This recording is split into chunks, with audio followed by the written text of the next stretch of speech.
KBS 1라디오 뉴스레터 K.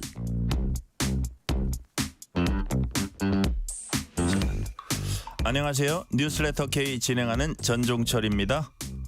내일 개천절을 시작으로 긴 연휴가 이어집니다. 민주당은 용산역을 찾아서 귀성객을 배웅했고, 국민의힘은 노인 종합복지관을 방문해 송편빚기를 함께하며 민심 잡기에 나섰습니다. 정청래 민주당 대표는 검찰개혁의 마무리 작업, 사법개혁안, 가짜 조작 정보로부터 국민 피해를 구제하는 개혁을 추석 이후에 발표하겠다고 예고했습니다. 국민의힘 지도부는 9월 소비자 물가 상승을 두고 정부의 현금 살포성 정책을 비판했습니다. 또 김현지 부속실장이 과거 이재명 대통령의 변호사 시절 성공보수를 대신 받았다는 의혹을 언급하면서 이는 경제 공동체라고 공세를 이어갔습니다. 정치 토크 코너에서 정치 현안 자세히 분석합니다. 명절을 앞두고 시민들이 가장 민감하게 여기는 부분은 물가입니다. 인터뷰 코너에서는 추석 제수상부터 먹거리까지 장바구니 물가 상황을 한국소비자단체협의회 이정수 사무총장과 점검해 보겠습니다. 뉴스레터 K 지금부터 시작합니다.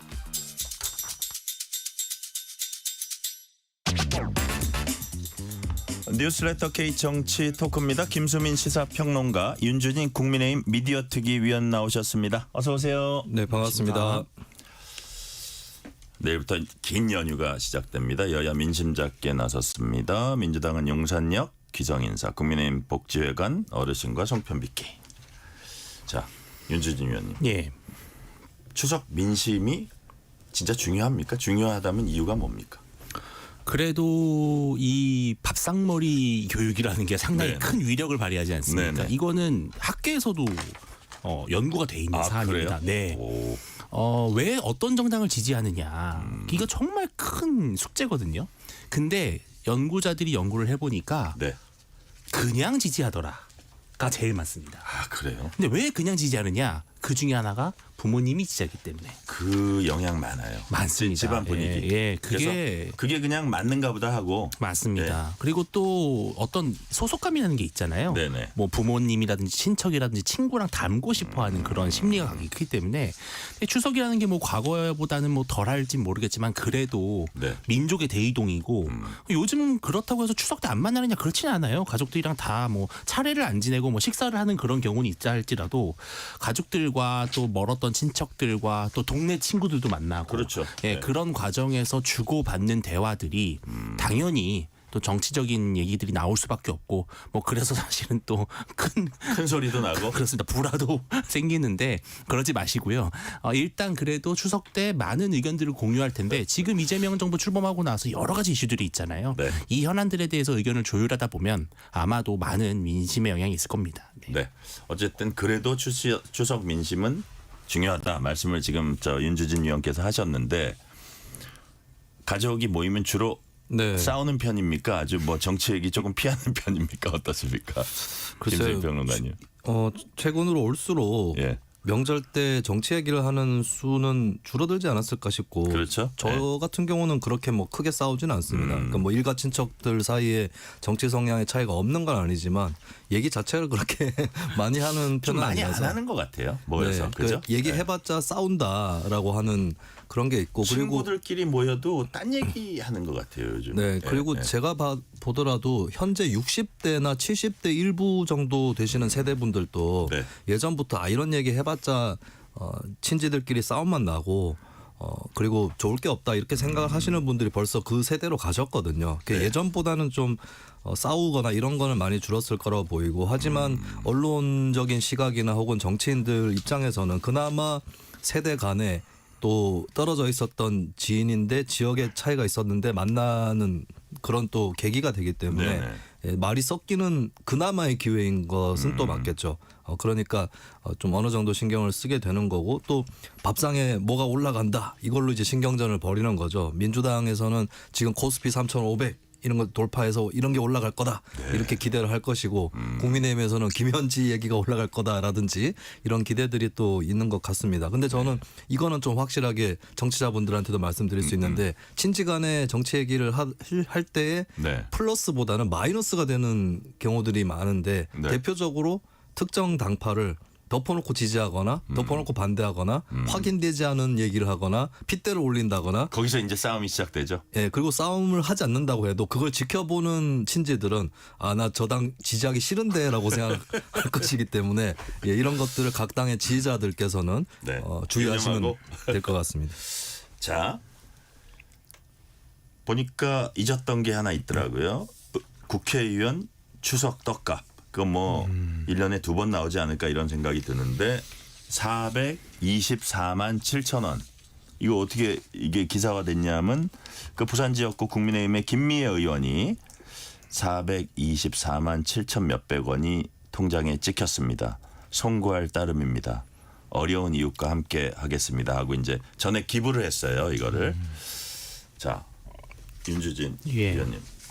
좀 이 얼그러진 국회의 모습에 스스로 저기 송구함을 정말 느꼈을까요? 이 어떤 뜻일까요? 근데 이제 김미애 의원 같은 경우는 대표적인 이제 정말 흑수저 출신의 네, 변호사죠. 그렇죠. 네, 어려운 이들을 돕고 또 이분이 정말 그 선행으로 사실은 지역 사회에서도 상당히 알려져 있는 분이기 때문에 국민의힘이 지난 총선 때 거의 뭐 삼고초려하다시피 모셔왔던 예, 그런 의원이죠. 그러니까 이제 본인의 정체성 그리고 본인이 살아왔던 궤적과 매우 유사한 그런 행보를 보이신 건데 사실은 국민들 입장에서는 정말 열불이 터질 것 같습니다. 뭐 국회의원들 뭐 연봉 많다, 뭐 세비 많이 받는다 이런 이야기 하지만 떡값까지 400만 원 그렇죠. 받아가요. 그러니까 뭐 명절비 물론 명절비는 사실 모든 공무원들에게 네. 예, 일괄적으로 그 규정에 따라 나오는 것이지만 지금 이렇게 국회가 무능하고 무기력한 이 정치권 상황에서 국회의원들이 앉아가지고 가만히 앉아서 몇백만 원 받는다.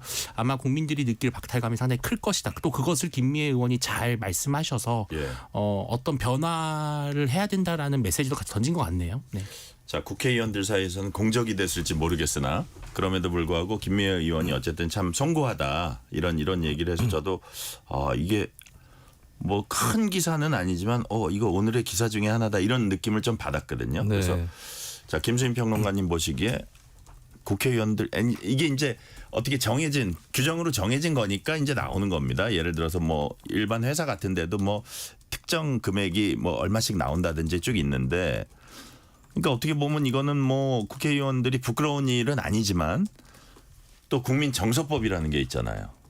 이게 400만 원씩 꼬박꼬박 받아가는 게 어떻게 뭐 별 문제 없습니까? 온당하다고 보십니까? 이게 그러니까 국회의원들이 공무원 기준을 어느 정도 적용을 한 것 같아요. 네네. 공무원들 물론 이제 보통의 하급 공무원들 같은 경우는 한 100만 원대나 뭐 200만 원 정도일 겁니다. 이 추석 떡값이라는 예, 게. 예. 근데 좀 고위 공무원 같은 경우는 300만 원대 이렇게 올라오는 걸로 알고 그럼 국회의원은 조금 더 받아간다. 그러니까 뭐 이렇게 생각을 한 것 정무직이 같은데. 뭐 3,400만 원 된다면 국회의원 네. 한 400 몇십만 원 된다. 네. 예. 근데 이런 거를 꼭 그 공무원하고 비교를 해가지고 고위 공무원보다 조금 더 높게 이렇게 받아갈 일인가 예. 이 부분은 저도 의문이 들고 또 국회의원들 같은 경우는 세비나 이런 것들을 물론 계속 인상을 해왔지만은 네. 인상하면서도 국민들 눈치를 보니까 이런 식으로 다소 상여금 조의 떡값 쪽으로 좀 돈을 빼놓은 게 아닌가.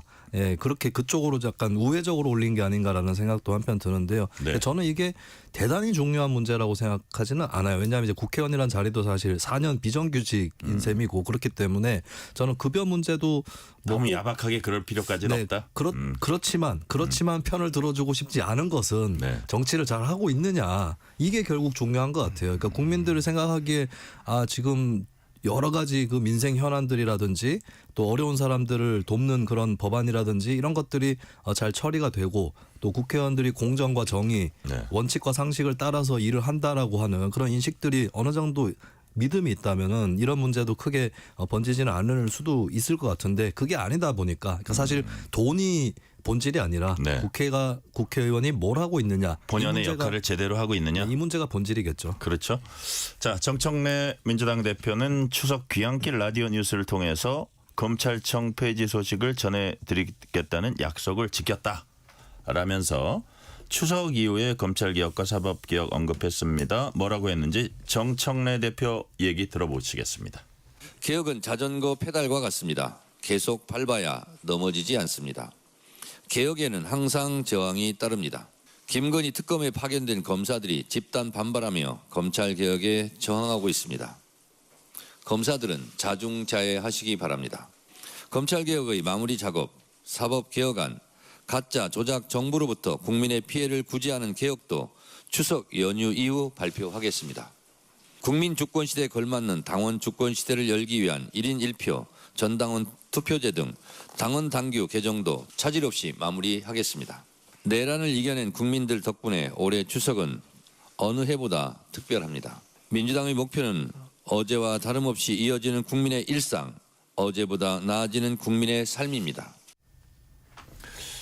자, 특검에 파견된 검사들의 원대 복귀 요청. 그 부분은 뭐 좀 뒤쪽에 제가 질문 몇 개로 나눠서 하고요. 먼저 이런 얘기를 했습니다. 정청래 대표가 검찰개혁 마무리 작업하겠다. 자, 일단 검찰청 폐지 1년 동안 이제 유예되고 그 사이에 총리실사 내 검찰개혁 TF가 뭐 보안수사권이라든지 세부 사항들 이런저런 세부 사항들 논의해서 이제 확정 짓게 될 텐데, 자, 김수민 평론가님 보시기에 이 1년 동안 검찰개혁의 마무리 작업, 그 핵심이랄까, 성공의 관건이랄까, 그 어떤 점이 될 거라고 보세요?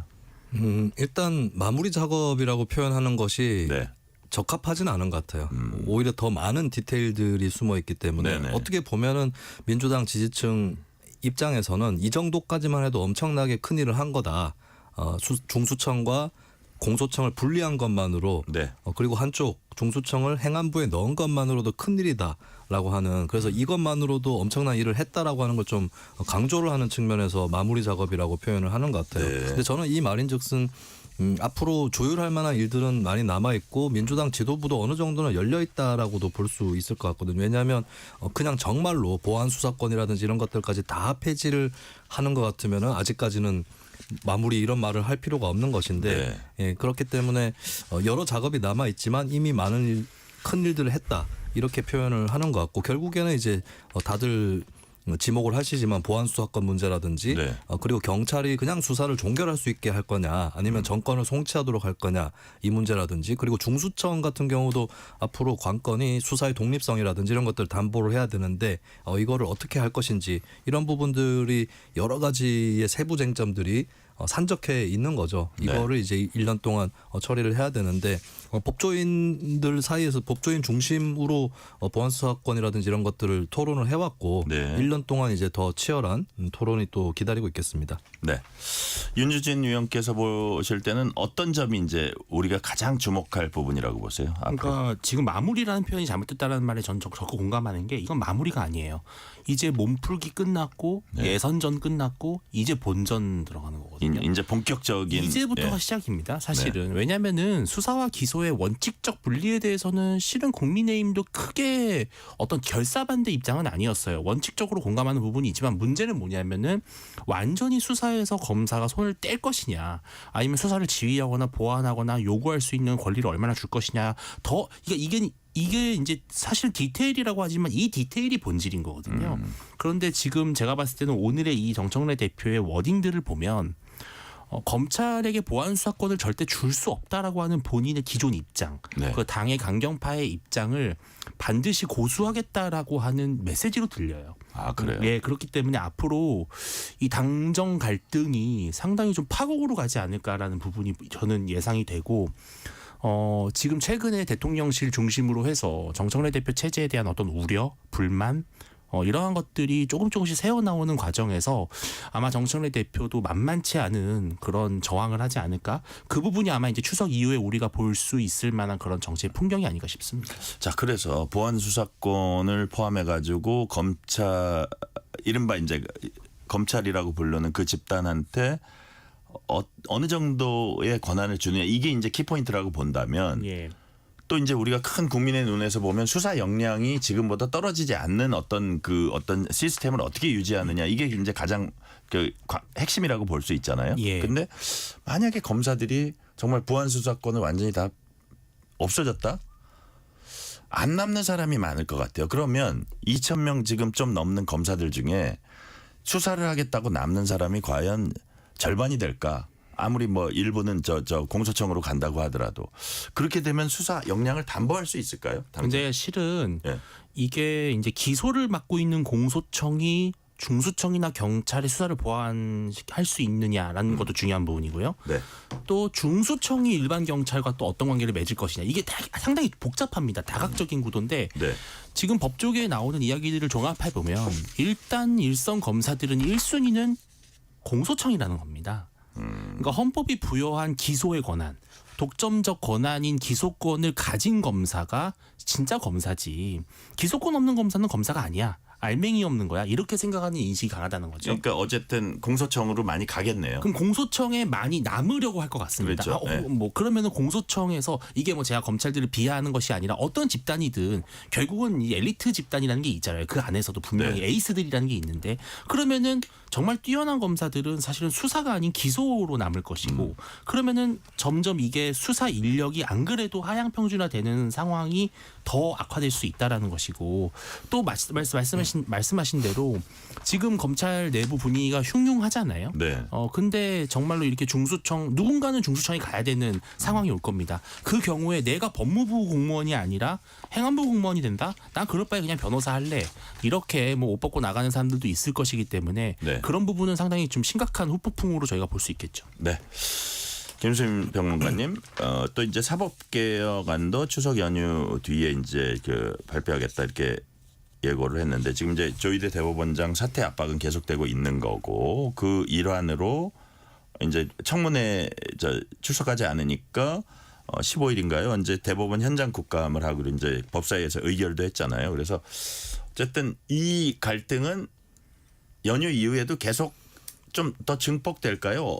어떤 전망을 하고 계십니까? 이거 관련해서. 저는 갈등이 강도가 고조되지는 않고 그래요. 비슷한 강도 혹은 조금 떨어진 강도로 갈 건데 근데 지속적으로 갈 가능성은 상당히 지속은 될 것 같다. 있다고 봅니다. 예. 그러니까 지금 결국에 민주당에서 조희대 대법원장에 대해서 공세를 펴고 있는 핵심 이유는 네. 사실은 그 윤석열 전 대통령이나 한덕수 전 총리와의 유착설 이거라기보다는 이재명 대통령에 대한 유죄 선고가 핵심이거든요. 그리고 애초에 제기했었던 의혹은 현재 근거가 거기에 맞게 제시가 되고 있지 않고 당분간은 그게 추가적으로 근거가 나오고 있을 것 같지 않아요. 그렇기 때문에 최근에 다시 그 공세의 포인트가 조희대 대법원장에서 지규현 판사로 옮겨가는 그런 네. 모습이거든요. 예, 이걸 예. 봤을 때는 결국의 목표는 그 유착설보다는 이재명 대통령에 대한 선고인 것이고 근데 민주당에서 그러면 막 탄핵 소추를 추진하고 이렇게까지 할 거냐 했을 때 근거가 일단 탄핵 소추를 할 만한 근거 이런 것들이 부족한 것이고 그리고 만약에 탄핵 소추를 의석수로 한다고 해도 네. 헌재에서 기각이 되면 엄청난 역풍이 생길 거거든요. 그렇기 때문에 제 생각에는 이게 결국 목표는 조희대 대법원장이나 대법원이 목표 타겟이 되는 것이 아니라 네. 이재명 대통령의 허위사실 공표 문제에 대한 쪽으로 가닥을 잡지 않을까. 그래서 민주당이 필요로 하는 것은 이 명분을 축적을 한 다음에 조희대 대법원장을 탄핵하기보다는 네. 이재명 대통령에 대한 허위사실 공표죄 유죄 선고가 잘못됐다라고 해서 제가 좀 예견을 하자면 현재 법사위까지 통과되어 있는 공직선거법 허위사실 공표죄의 행위를 삭제하는 네. 그것을 본회의에 올리고 통과시키는 수순으로 가지 않을까. 당장에 그게 올해 아니라고 장담할 수는 없지만 결국에는 좀 그쪽을 염두에 두고 있는 게 아닌가 싶습니다. 그러니까 어떻게 보면 이걸 또 해석하기에 따라서는 결국은 모든 당력이나 어떤 민주당의 압박이나 정치적인 어떤 행위의 뭐 본질이라고 할까요? 이거는 이재명 대통령 사법 리스크 없애기? 예. 그렇게 보십니까? 근데 저는 좀 미묘한 흐름이 뭐 대법관 증언이라든지 이러한 것들은 정청래 대표가 좀 적극적으로 말을 하지만 네. 뭐 배임죄 폐지 같은 경우는 노란봉투법이나 이런 경제법들 때문에 반대급부로 또 준비하는 경향이 있지만 저는 정청래 대표가 이재명 대표의 사법 리스크를 완전히 면제시켜주는 정도의 법안 하지 않을 거라고 봐요. 그래요? 왜냐하면 네. 그거는 정청래 대표가 여당 대표로서 용산을 향해서 가질 수 있는 마지막 협상 전략입니다. 마지막 지렛대죠. 그걸 그렇게 호락호락 그렇습니다. 훌렁훌렁 내주진 않을 거다. 그러니까 정청래 대표가 실은 우리가 뭐 다 이제 감지하고 있잖아요. 네. 당정 갈등이 있고 서로가 지금 불편한 동거를 하고 있고 또 정청래 대표의 이런 강경한 드라이브에 대해서 용산에서는 내심 상당히 좀 불안해하고 있는 그런 상황인데 그렇다면 정청래 대표 입장에서도 내년에 8월까지가 임기고 한 번 더 당대표를 하고 싶어하는 그런 상황에서 네. 그렇게 이재명 대통령에게 호락호락 좋은 일만 다 해줄까? 저는 그렇게 계산하지 않을 거라고 보거든요.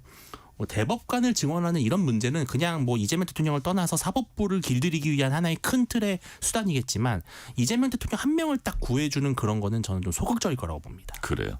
좀 이제 살펴보도록 하고요. 김건희 특검법 팀에 파견된 검사 40명 전원이 원대 복귀 요청한 것과 관련해서 정청래 대표 뭐라 그러냐면 개혁엔 항상 저항이 따른다. 검사들 자중자애해라. 뭐 이렇게 이제 얘기했어요. 자, 일단 그랬더니 뭐 특검보나 이런 분들은 설명을 하면서 이게 뭐 어려움에 대한 뭐 어떤 그 호소 정도다 이러고 저기 뭐 지금 다시 뭐 어떻게 좀 그동안 일을 열심히 했고 이런 상황인데 자, 다른 특검에서 어떻게 될지도 우리가 주목하고 있는데 일단 민주당은 김수진 평론가님 이거를 집단 항명 뭐 개혁에 대한 저항으로 일단 규정을 했습니다. 어떻게 평가하십니까? 검사들 네. 40명의 원대 복귀 요청. 일단 저는 논리적인 부분하고 행동에 대한 부분을 좀 나눠서 볼 필요가 있다고 보는데 네. 논리적으로는 사실 그러면 왜 특검은 수사 기소 분리를 안 하느냐 이 얘기는 충분히 지적할 수 있고 사실 저도 그런 지적을 했었어요. 특검이랑 공수처는 수사 기소 분리가 안 돼 있는데 왜 또 검찰만 분리해야 되느냐. 그리고 사실 제가 방송에서도 여러 차례 얘기했지만 수사 기소가 이게 딱 잘라서 분리될 수 있는 작용이 아니고 전 세계 OECD 국가 38개 국가 중에 수사 기소가 분리된 나라는 없습니다. 사실 얼마 전에 모 국회의원이 선진국엔 분리되어 있다고 주장했지만 사실이 아닌 거거든요. 근데 그게 이제 특검에 딱 적용될 수 있는 논리이기 때문에 검사들이 이번에 한 얘기는 논리적으로는 저는 맞는 얘기라고 생각합니다. 근데 문제는 뭐냐면 본인들은 어쨌든 간에 법에 따라서 특검에 파견이 돼서 일을 하고 있는 입장인 것이거든요. 근데 여기서 일을 하지 않겠다.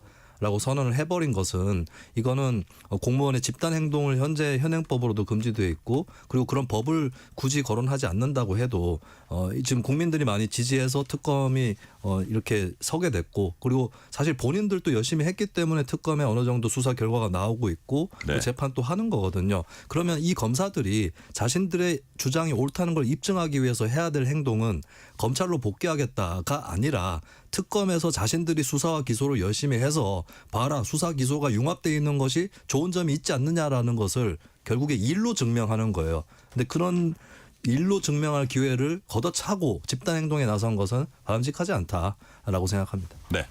자, 왜 이 40명이 약간 집단 항명으로 보이고 뭐 개혁에 저항하는 이런 모습을 보인 배경이 뭘까요? 윤주진 의원님. 아니 친정집이 지금 없어지게 생겼는데 파견 나와서 지금 고생은 고생대로 하고 나중에 내가 돌아갈 곳이 중수청이 될지 공소청이 될지도 알 수 없는 상황이라면 당연히 사기가 꺾일 수밖에 없고요. 원대복귀 요청은 집단 항명이 아닙니다. 어느 공무원이든 파견을 나가 있는 공무원들은 원대복귀를 요청할 권리가 있습니다. 그리고 웬만해서는 원대복귀를 받아주는 경향이 많아요. 왜냐하면 그거는 본인의 직무와 맞지 않다라는 것이기 때문에. 근데 40명이 한꺼번에 했다는 거는 좀 이게 이례적이긴 하죠. 이것은 결국은 이제 현재 진행되고 있는 뭐 검찰 개혁인지 개학인지는 네. 알 수 없지만 이것은 결국은 지금 현재 특검은 정말 그야말로 무소불위의 수사와 기소 심지어 대여론 미디어전까지 하고 있는 그런 상황에서 현재 벌어지고 있는 검찰청 해체는 서로 모순이다라고 하는 걸 국민들의 경종을 울리기 위한 차원이라고 보이고 실제로도 저는 정말 일하고 싶지 않을 거라는 생각이 듭니다. 왜냐하면 특검은 기소보다는 사실은 수사에 엄청난 역량이 집중돼 있는 집단입니다. 왜냐하면 특검법에 보면은 상당히 많은 것들을 광범위하게 성역 없이 수사할 수 있도록 만들어야 되기 때문에 특검법이거든요. 그러면 사실은 특검은 지금 현재 말씀하시고 있는 수사와 기소 분리를 완전히 오히려 역으로 뒤집는 그런 수단이기 때문에 네. 검사 입장에서는 원칙적으로 당연히 문제 제기할 수 있는 것이고 실제로 만약에 민주당이 자중자애해라 그런 잣대라면 제일 먼저 사실은 중징계를 해야 될 사람은 이문정 동부지검장이죠. 그렇기 때문에 이건 조금 민주당도 이거를 뭐 집단 항명이자 반발, 뭐 개혁에 대한 저항 이렇게 규정하는 거는 좀 맞지 않은 것 같습니다. 아까 김수인 평론가께서 조희대 대법원장보다는 약간 지금의 초점은 좀 보니까 지기현 부장판사다 이런 말씀을 하셨는데 실제로 민주당 오늘 지도부회의에서 지기현 판사 룸사롱 의혹 관련해서 법원 비판했습니다. 최근에 뭐 지기현 판사가 접대 의혹 이후에 바꾼 지 얼마 되지 않은 휴대폰 또 교체했다. 뭐 요 점도 계속 지적을 하고 있고 그런 가운데 공수처가 압수수색 영장 청구했는데 법원이 기각한 점 이거 제 식구 감싸기 아니냐 이렇게 비판을 했습니다. 자 이게 제 식구 감싸기일까요? 아니면 법원이 판단하기에 이거는 요건이 안 된다고 했어요. 네. 예, 제 식구 감싸기성이 있다고 보세요. 지금 민주당이 입수한 제보 내용과 네. 법원이 갖고 있는 자료의 내용 간에 현격한 격차가 있는 것 같아요. 그렇기 때문에 양측에서 이걸 대하는 사안이 많이 다른 것인데 네. 일단 민주당 쪽에서 지금 제보가 있다라는 쪽을 그 언급을 하고 있거든요. 이거를 법원 쪽에 감찰이라든지 이런 걸 할 때 제출을 다 하지는 않았던 것 같아요. 예. 그런기 때문에 이런 차이가 벌어지는 거고 저는 결국에 이런 식으로 이제 평행선을 그리게 되면 지금 공수처가 또 수사를 하고 있기 때문에 수사 결과에 의존을 할 수밖에 없지 않을까 이렇게 보이고 그리고 민주당에서 어떤 사람이 제보를 한 것 뭐 20차례 그 지기현 판사가 룸사롱에 갔다 이 내용이 있는데 사실은 현재 그 수준만으로는 안 되고 좀 구체적인 자료라든지 이런 것들을 이제는 밝혀야 될 때가 아닌가. 이미 이제 의혹을 제기한 지 수달이 됐거든요. 그렇기 때문에 법원이 잘못해서 이거를 제 식구 감싸기를 한다라고 주장을 하기 위해서는 그런 구체적인 자료 이런 것들 통해서 증빙이 필요하다고 봅니다. 민주당에서는 그 제보자가 지기현 판사 20차례 이상 뭐 룸사롱 접대했다고 하고 그 똑같은 제보자가 대법원 윤리감사관실 가서는 1년에 한 번 정도 가볍게 만나는 사이다. 뭐 이렇게 얘기했다고 이게 엇갈리고 있어요. 그러니까 이 상황은 어떻게 보세요? 그러니까 사실 민주당은 계속 이제 제보에 의존해서 뭔가 사법부를 흔들기를 하고 있는데 지난번 조희대 대법원장 뭐 한덕수 총리 회동설 네. 또 꺼냈다가 지금 완전히 또 거품 꺼지듯이 사라졌지 않습니까? 그런 상황에서 이런 경우라면은 사실은 국민들이 이 제보의 신빙성에 대해서 일단 의구심을 가질 거라고 보고요. 사실 뭐 롬살롱이라는 표현이 좀 다소 그렇지만 판사가 어떤 누군가와 어떤 장소에서 술을 먹는다. 또 그곳이 예를 들어서 뭐 롬살롱이다. 이것이 물론 뭐 사회적인 평가는 할 수 있겠지만 도덕성 평가는 가능할 수 있겠지만 불법의 영역은 아니거든요. 실은 예를 들어서 뭐 그런 접대를 받았는데 그게 어떤 재판에 유리한 영향을 미칠 목적으로 했다면은 상당히 문제가 되지만 그거와 무관하게 그냥 뭐 친소 관계에 따라서 아니면 뭐 알고 지내는 뭐 선후배 사이 이런 부분에서 이루어진 거라면은 실은 도덕적으로 개인적 평가는 가능할 수 있어도 이걸 갖고 판사를 물러나라고 할 수 있는 수준은 아니거든요.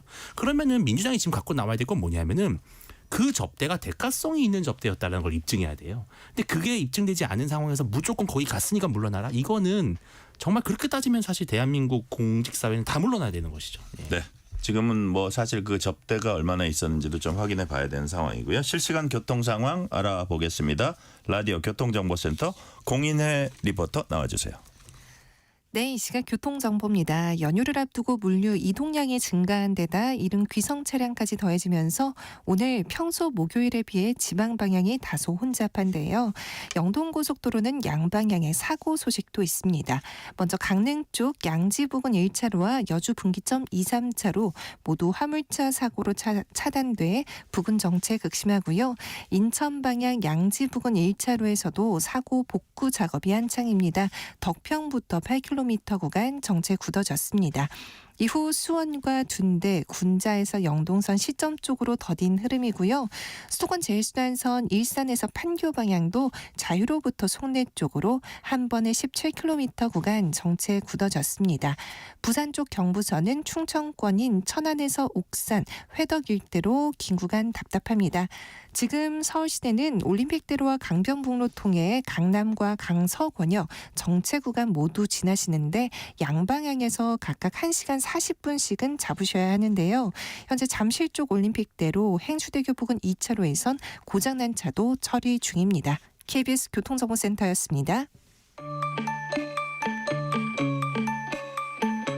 퇴근길 당신과 함께 읽는 세상 이야기 KBS 1라디오 뉴스레터 K 문자 샵 9730 짧은 문자 50원 긴 문자 100원 어플리케이션 콩은 무료 유튜브 KBS 1라디오 계정 채팅창도 열려 있습니다.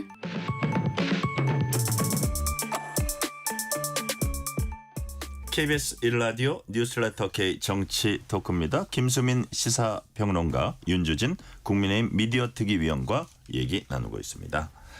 송원석 국민의힘 원내대표가 기자간담회 열었습니다. 국감 출석 논란 비저원 김현지 대통령실 제1부속실장에 대해서 뭐라고 했는지 송원석 국민의힘 원내대표 얘기 들어보시겠습니다. 김현지 전 총무비서관 현 부속실장이 과거 이재명 대통령이 변호사 시절에 성공보수를 대신 받았다라고 하는 기사가 나왔습니다. 이 정도면 김현지 비서관은 단순한 측근을 넘어서 이재명 대통령과 경제 공동체가 아닌가 하는 의구심이 듭니다. 성남시 시민단체에서 오랫동안 같이 활동한 김인호 산림청장 임명에도 상당한 영향력을 발휘했다고 알려져 있습니다. 현 정권의 1.5인자라는 김현지 비서관의 실제 위상과 권력이 어느 정도인지 철저하게 밝혀야 할 것입니다. 자, 지금 이제 김수민 평론가님, 이재명 대통령과 김현지 부속실장이 경제 공동체일 수 있다. 성공보수 변호사 시절 성공보수 2천만 원 김현지 실장 앞으로 이제 갔다. 그다음에 뭐 김장겸 의원 같은 경우는 뭐 저기 산림청장하고 은사 사이여서 아마 추천했을 것 같다는데 산림청장은 저기 자기 가르친 적 없다. 은사는 아닌데 이게 뭐 기록을 보니까 시민사회단체에서 같이 네. 활동을 한 흔적이나 공문이나 뭐 이런 게 남아 있어요. 이게 여하튼 이 김현지 국감 출석 논란 이거를 보면서 막 인사도 있어서 이 인사도 결국 안 나오게 하려고 한 거 아니냐는 이 추궁까지 이제 야당이 하게 되는데 여당이 처음부터 너무 좀 철통방어하는 듯한 모습을 보여서 키운 감도 있어요. 그게 좀 미스테리가 예. 대통령실 관계자들 이야기를 들어보면 김현지 비서관은 나가면 안 된다라거나 나가게 할 생각이 우리도 없다 이렇게 얘기를 하기는커녕 그 반대로 얘기하는 사람들만 있거든요. 우상호 정무수석을 포함해서. 근데 왜 민주당에서 구태여 그렇게 증인 명단에서 빼거나 했는지 이게 좀 미스테리합니다. 왜 그렇게까지 했는지가. 그렇게 함으로써 더 부각이 되고 더 관심이 쏠리고 더 의문이 증폭이 되는. 야당 입장에서는 이제 포기할 수도 없는 네. 그 요구를 그렇죠. 출석 요구를 포기할 수도 없는. 네, 예. 그리고 사실 뭐 어느 정도는 예상되는 건데 지금은 이제 부속실장으로 자리를 옮겼지만 총무비서관 자리를 유지했다면은 14대 국회 이후로 계속 출석했던 총무비서관으로서 네. 국회 출석을 하게 된다라고 가정을 하고 상상을 해보면 아마 좀 부당한 질문이나 굉장히 근거 없이 예단으로 가득 차 있는 그런 악의적인 질문 이런 것들이 들어오긴 들어왔을 거예요. 근데 사실 이거를 액땜한다고 생각을 하고 정부 1년 차에 잘 받아내면은 그 다음부터는 그런 그 무리한 공세 이런 것들은 상당히 무력화되는 거거든요. 아니 이거 있잖아요. 저는 아는 바 없습니다. 네. 그리고 저의 예컨대 총무비서관으로 나왔다면 총무비서관은 대통령의 살림살이를 책임지는데 대통령실 그거와는 좀 무관한 거고 제가 잘 아는 바가 없습니다. 하면 될 것 같은데. 그렇죠. 사실 네. 국정감사라는 거는 그 해에 그 관련 업무에 대한 질문을 하고 답변을 하는 것이기 때문에 네. 질문이 무리하면은 좀 걷어 이렇게 받아낼 수도 있는 그 거부할 수도 있는 그런 부분도 없지는 않을 것이고 그런 설령 있다고 해도 또 답변을 해서 넘어가는 네. 그런 것도 가능한 거였거든요. 그래서 괜히 여당에서 이 증인 출석 문제로 좀 일을 키운 그런 측면이 굉장히 크다고 봅니다. 네. 윤주진 의원은 왜 이런 일이 발생했다고 그러니까 물론 야당 의원들이 가만히 있지는 않을 겁니다. 나오면은 뭐 강선우 관련 옛날에 뭐 어쨌니 2천만 원이 어쨌니 막 계속 파고 들고 예. 뭐 대장동 아파트도 샀다며 뭐 이런 것들 다 물어보긴 할 텐데 그럼 뭐 준비해서 나오면 되지 않을까 싶은 생각도 드는데 왜 이런 상황까지 왔다고 보세요? 저는 일단은 첫째는 그 나오고 싶지 않아 했다라는 거는 분명했다고 봅니다. 아니 본인 당사자가 나가겠다고 하는데 혹은 대통령이 봤을 때도 나가는 것이 옳다고 생각했다면 민주당에 굳이 그런 시그널을 줄 필요가 없었겠죠. 민주당 의원들도 무슨 뭐 총무비서관 한 명 지금 결사옹위하려고 배지 달고 있다? 얼마나 자괴감이 되겠습니까? 그러니까 민주당 입장에서는 뭔가 그렇게 할 수밖에 없었던 무언가 보이지 않는 손이 있었다라는 것이죠. 그 손이 누구의 손이었냐? 이재명 대통령이냐? 근데 아까 말씀하신 뭐 우상호 수석이나 이런 분들은 저는 죄송하지만 그 대열에 끼지 못한다고 생각을 합니다. 김현지 비서관이 나가야 되냐 말아야 되느냐를 결정하고 메시지를 전달하는 공식 채널은 아마 그러니까 비공식 채널이 있을 것이다. 비선 채널이 있을 것이다라는 보이고요. 네. 그렇기 때문에 민주당이 조직적으로 움직여서 증인에 못 나오도록 그렇게 방어막을 쳤던 것이다. 이렇게 보이고요. 그리고 결국은 이제 부속실장으로 옮기는 바람에 부속실장은 보통 이제 국정감사에 나오지 않기 때문에 아주 모양새가 안 좋게 됐고 국민들이 보기에도 이거 결국은 국정감사 안 나오려고 보직을 바꾼 거 아니야? 이렇게 의심할 수밖에 없는 상황인데 이런 의심을 자초하면서까지도 하는 이 무리수에는 분명히 김현지 비서관이 나오면 안 된다라고 하는 강한 어떤 게 있는 거죠. 그리고 자, 우상호 정무수석은 100% 나온다. 예. 뭐 그리고 또 국회에서는 민주당 의원들이 국회에서 부르면 뭐 나온다고 한다. 근데 그거는 민주당이 불러야 나올 수 있는 거잖아요. 그래서 나온다 안 나온다. 윤주진 의원 보시기엔. 저는 안 나올 것 같습니다. 그래요? 예, 네. 민주당이 결국은 배제할 것 같아요. 증인 명단에서.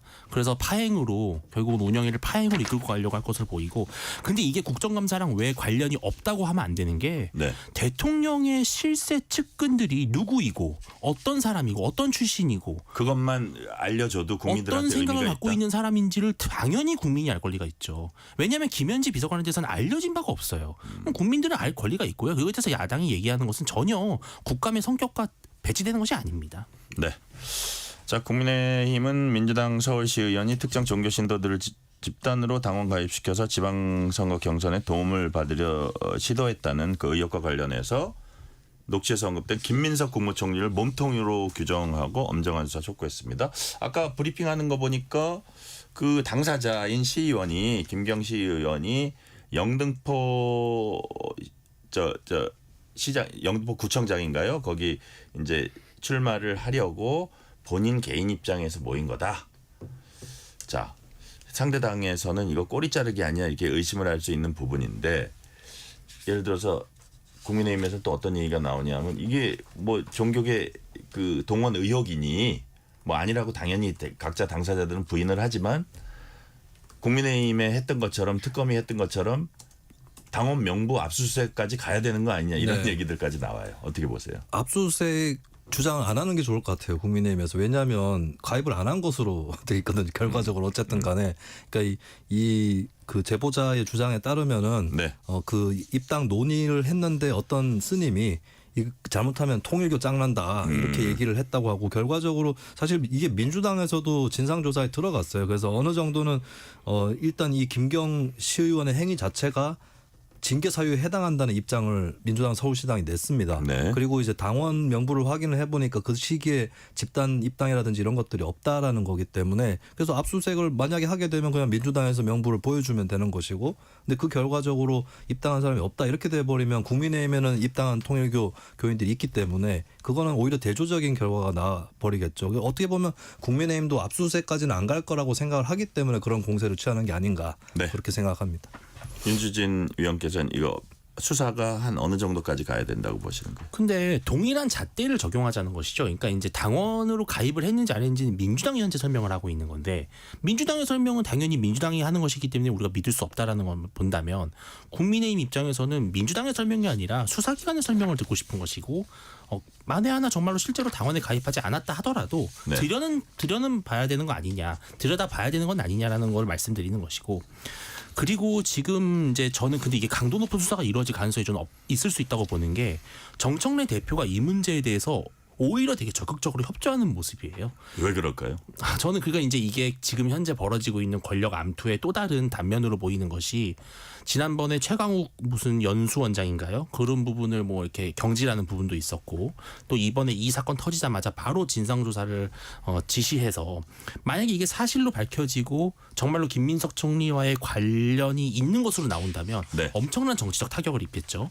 그런 것들이 정청래 대표 입장에서는 그다지 불리하지만은 않은 결과다. 아마 그런 정치적 계산이 있는 것 같습니다. 자, 대통령 국정 지지도 여론조사 잠깐 보고 갈게요.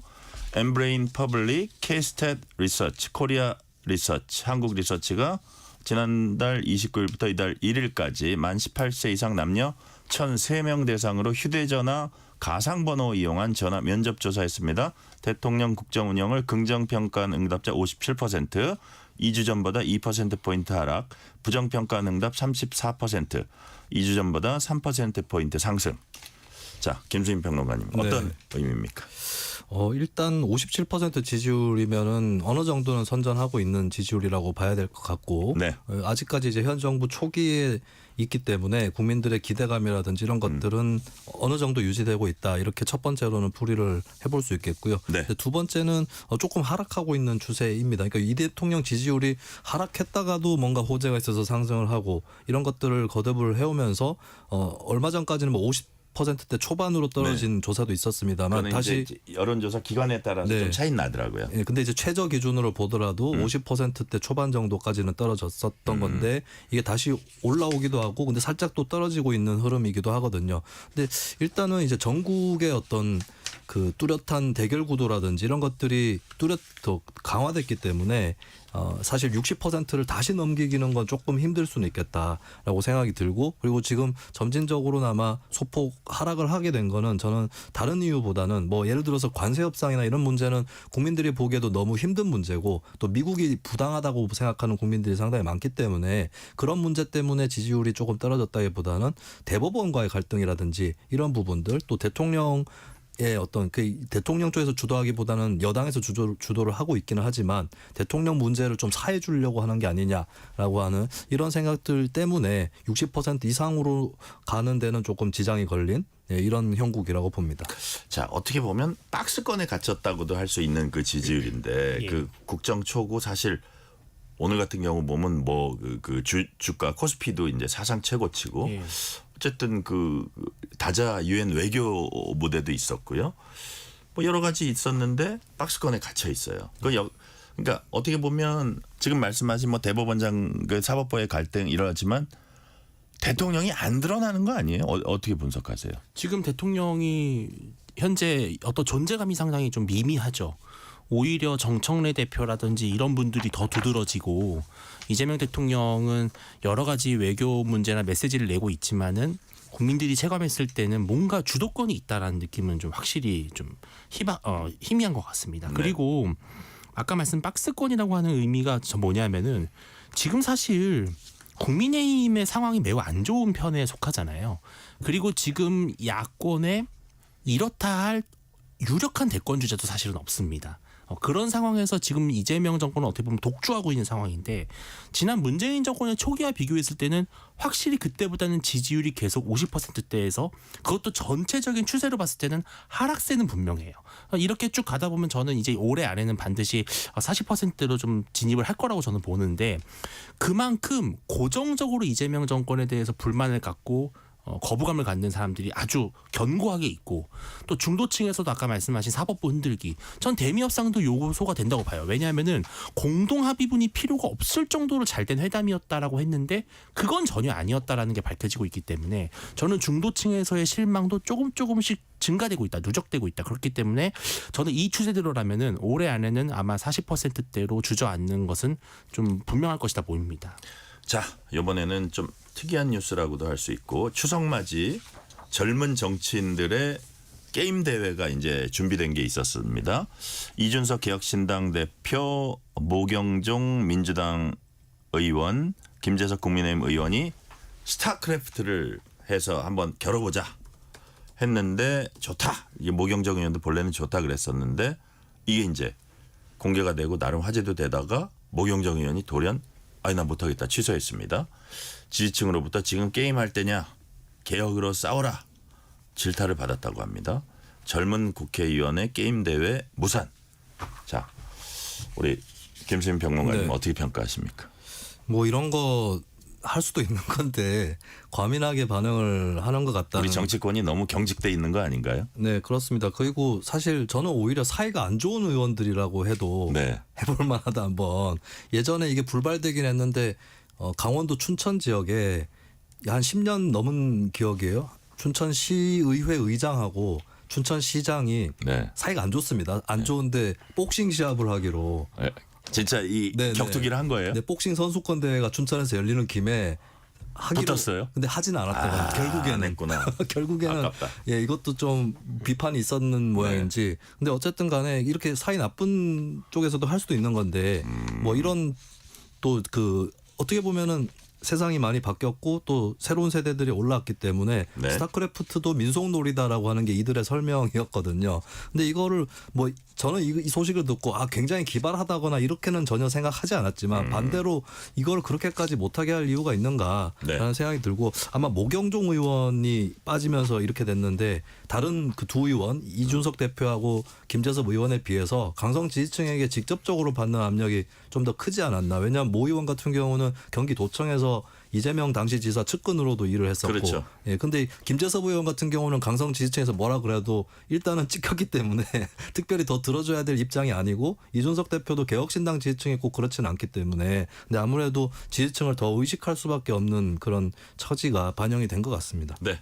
어떻게 보시죠, 윤주진 의원? 근데 저는 이게 무슨 의미가 있는가에 대해서는 그래요? 사실은 좀 저도 갸우뚱했어요. 너무 외양만 그 따지는 어떤 이벤트다. 그리고 스타크래프트는 네. 미안한 얘기지만 요즘 20, 30대는 전혀 모릅니다. 예, 이것도 하나의 사실은 좀 롤의 구시대적인 어떤 발상이에요. 그래서 아니 딱지치기 같은 그러니까 거죠. 이게 이제 딱지치기. 이준석 대표도 어느덧 불혹의 나이로 접어들면서 조금 전 이런 거 알고 같아요. 보니 젊은 의원 아니었네. 네, 만약에 정말로 우리 전통놀이를 좀 예. 재밌게 우리가 한번 응용해서 해석해서 해보자 그런 의미로 했다라면 오히려 비판을 덜 받았을 수도 있거든요. 네. 근데 이거는 약간 좀 한번 놀아보자 개념이지 뭐 어떤 취지나 의미나 가치를 느끼기가 어려워서 이렇게 약간 한가하네 정말 이런 얘기 들을 만한 그래요. 좀 이벤트라고 생각이 들어요. 그렇군요. 자, 2867님이 이런 문자 주셨어요. 1986년부터 서울 영등포에서 건설 장비 부품 가공과 수리를 해왔습니다. 요새 일이 너무 없어서 기계 돌리는 기간이 한 달에 열흘도 안 됩니다. 저는 200만 원도 못 법니다. 의원들은 떡값만 400만 원. 물음표 주셨네요. 문자 감사드립니다. 경찰이 이진숙 전 방송통신위원장을 자택에서 체포했습니다. 앞서 민주당은 이진숙 위원장을 전 위원장이 되겠죠. 전 위원장을 공직선거법, 국가공무원법 위반 혐의로 고발했습니다.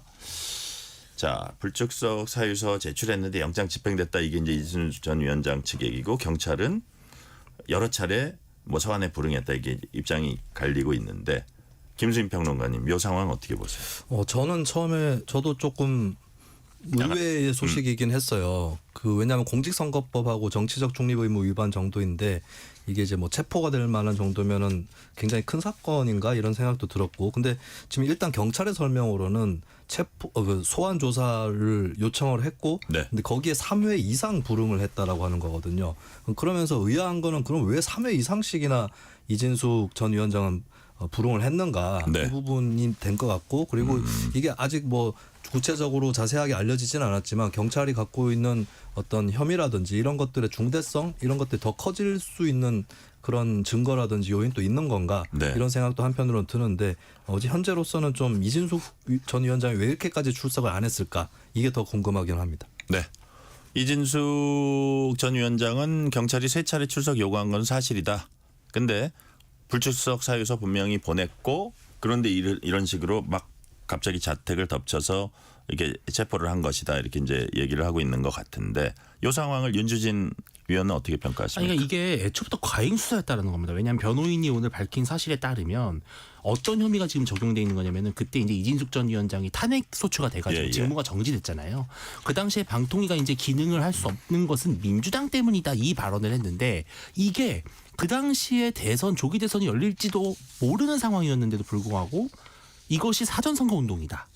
그래서 공직선거법 위반으로 지금 이진숙 위원장을 체포한 거예요. 그리고 이제 마지막으로 지난 27일에 원래는 출석을 하려고 했다고 합니다. 오후 2시에요. 네. 근데 27일, 26일 아시다시피 그 당시에 이제 방미통일법이 통과가 되면서 본인이 소관기관장으로서 그 법이 통과되는 과정을 좀 보고 싶어서 국회에 갔었고 그래서 나는 일단 다음에 다시 출석하겠다라고 의견을 밝혔거든요. 네. 그렇다면 저는 충분히 이런 정도면 다시 의견을 조율할 수 있는 건데 지금 제가 봤을 때는 경찰 일선에서 결국은 지금 현재 이재명 정권에게 뭔가를 갖다 바쳐야 되는 상황이기 때문에 이런 정치적 무리수를 둔 게 아닌가 하는 의구심이 듭니다. 네. 시간이 지금 한 40초 남았으니까 제가 질문 15초 하고 대답 15초씩. 자, 아까 신 스틸러 추미애 법사위원장이 한국전력 사장을 법사위로 호출했습니다. 이게 송환상임위는 산자위인데 법사위로 불렀습니다. 보니까 자신의 지역과 하남 지역의 초고압 변환소 추진하는 것과 관련해서 추궁할 걸로 예상됩니다. 이것도 또 기사가 되더라고요. 김수민 평론가님. 네. 어떻게 평가하십니까 이 상황? 과학 시간에 사회 선생님이 문제를 출제하는 것 같은 거고요. 사실 문제는 중요한 문제고 저도 과거에 송전탑 반대 운동을 했었던 그러시군요. 입장이라서 충분히 이해는 가는데 근데 사실 산자위에서 하는 게 맞는 거고 따지고 싶으면 본인이 이제 산자위로 옮기거나 그게 안 되면 같은 당 의원하고 협조해서 네. 풀어야 될 문제다. 좀 법사위로 부르는 건 맞지 않는 것 같습니다. 네. 오늘 말씀은 여기까지 듣겠습니다. 지금까지 김수민 시사평론가, 윤주진 국민의힘 미디어특위 위원이었습니다. 감사합니다. 감사합니다. 고맙습니다. 뉴스레터 K 1부 마치고 2부가 이어집니다.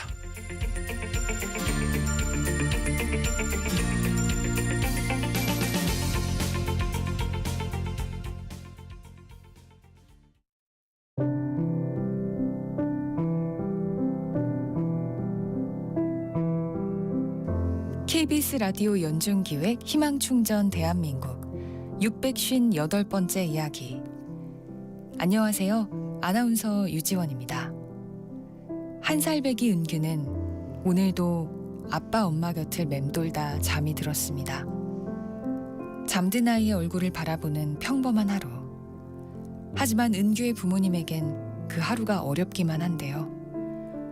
아빠는 당뇨 합병증으로 시력을 잃었고 엄마 역시 고등학교 때부터 앞이 보이지 않았습니다. 두 분 모두 시각장애인이기에 돌봄 선생님의 도움 없인 단 1분 1초도 아이 곁을 지키기 어려운 상황. 은규가 사는 집 상태도 열악합니다. 낡고 오래된 흙집은 곰팡이가 벽과 바닥을 덮었고 갈라진 벽 틈 사이로 지붕마저 내려앉고 있어 위험하기만 한데요. 하루하루 불안한 마음으로 살고 있는 은규네 가족. 작고 어린 은규가 안전하고 건강한 환경에서 자랄 수 있도록 여러분의 마음과 사랑을 보내주세요. 여러분의 따뜻한 손길이 희망의 빛이 됩니다. ARS 060-700-1580 060-700-1580 한 통화 3,000원으로 희망을 선물해 주세요. KBS 라디오 연중기획 희망충전 대한민국은 초록우산 어린이재단, 인탑스 주식회사, 그리고 청취자 여러분과 함께합니다. ARS 060-700-1580 한 통화 3,000원입니다.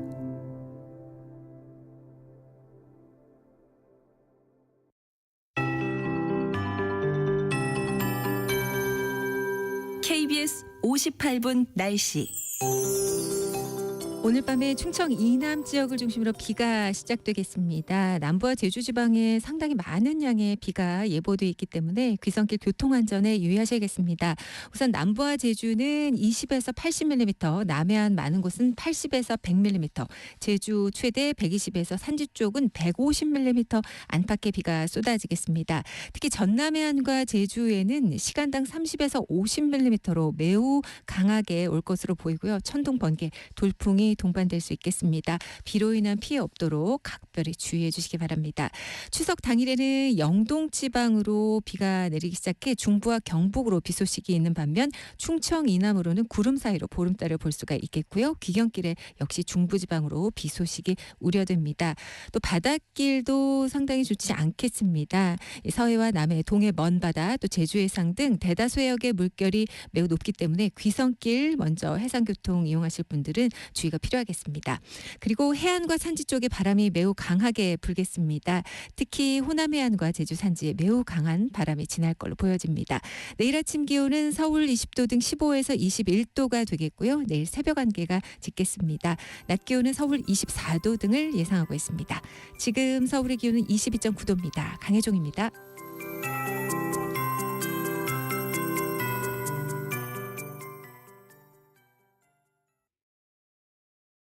정성을 다하는 국민의 방송 KBS가 6시를 알려드립니다. AM 711kHz, FM 97.3MHz, KBS 1라디오입니다. HLKA.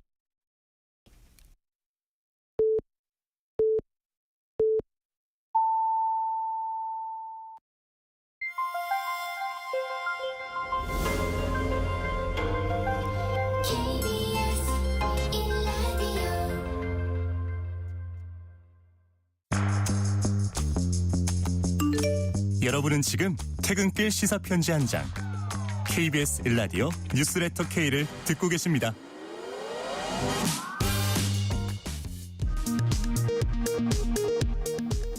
이 시각 라디오 정보센터 뉴스입니다. 추석 연휴 긴 휴장을 앞두고 코스피가 역대 처음으로 3,500선을 돌파하며 전장보다 2.7% 오른 3,549.21로 장을 마감했습니다. 인공지능 수요에 대한 기대로 대형주들이 올랐고 외국인 매수세가 몰렸습니다.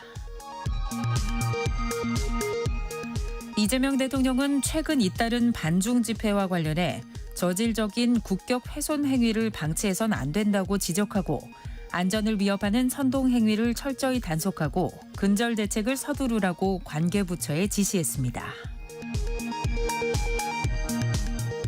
구속 상태로 재판을 받고 있는 윤석열 전 대통령의 보석 청구를 법원이 기각했습니다. 내란 우두머리 혐의 재판이 처음 공개된 가운데 윤 전 대통령은 13번 연속 재판에 불출석했습니다.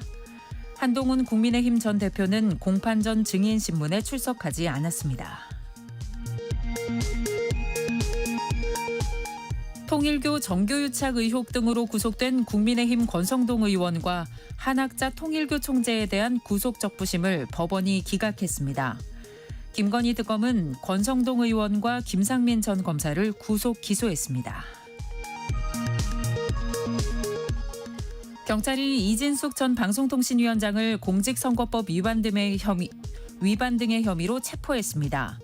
이 전 위원장이 소환 요구에 응하지 않자 체포영장을 신청해 발부받은 것으로 확인됐습니다. 지금까지 라디오 정보센터 뉴스 편유희였습니다.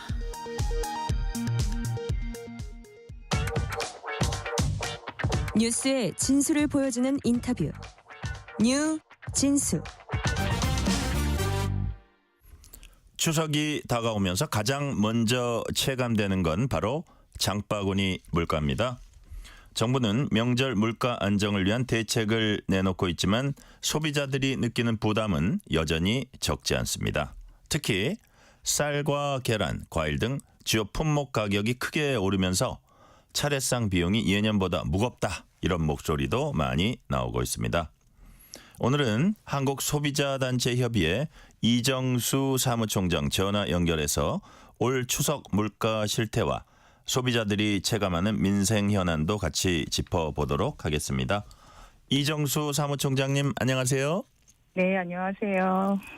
귀한 시간 내주셔서 감사드립니다. 네. 자, 오늘은 추석 물가 얘기 집중적으로 좀 해보겠습니다. 총장님께서도 이렇게 장을 자주 보시죠? 네, 그렇죠. 매장에 가십니까? 주로 인터넷으로 주문을 하십니까? 주로 인터넷으로 많이 하고 네. 가끔씩 매장에도 가고 그렇게 하고 있습니다. 저도 그렇습니다. 저도. 네, 대부분의 소비자가 그렇죠. 그렇죠. 네. 그래서 네. 또 인터넷으로 하다가 왠지 네. 매장에 가끔은 한 번씩 가야 될 것 같은 그런 약간 네. 관성이 있는 것 같아요. 그래서 네. 이게 뭐 온라인으로 이제 식료품을 구매하시든 아니면 매장에 가서 구매하시든 이렇게 추석 물가 좀 둘러보셨을 것 같아요. 그래서 네. 어떠셨습니까? 네, 올해는 좀 보니까 네. 작년보다 채소 가격이 조금 내려가서 좀 작년에 비해서는 채소 가격에 대해서는 부담이 조금 덜어졌는데요. 네네. 그럼에도 불구하고 이제 수산물하고 축산물 가격이 그래도 좀 높습니다, 여전히. 예, 그래서 소비자가 이제 장을 보면서 많이 내렸다 이렇게 피부로 느끼기에는 조금 그래요. 한계가 있는 것 같습니다. 네. 그래요. 채소 가격 요 부분이 좀 내린 거 요 부분은 이제 좋은데 수산물, 네. 축산물은 오히려 올라서 우리가 네. 나중에 이제 그 가격 계산할 때 이렇게 느끼면 뭐 떨어졌다 이런 생각은 잘 안 되는 그런 상황이다 말씀하신 것 같고요. 네. 자, 매년 소비자 단체가 추석 차례상 비용을 이제 조사해서 발표를 합니다. 명절 상차림 비용이다 우리가 이렇게 얘기도 하는데, 자, 올해는 작년하고 비교해서 어떻게 됩니까? 비교해 보면 올랐습니까?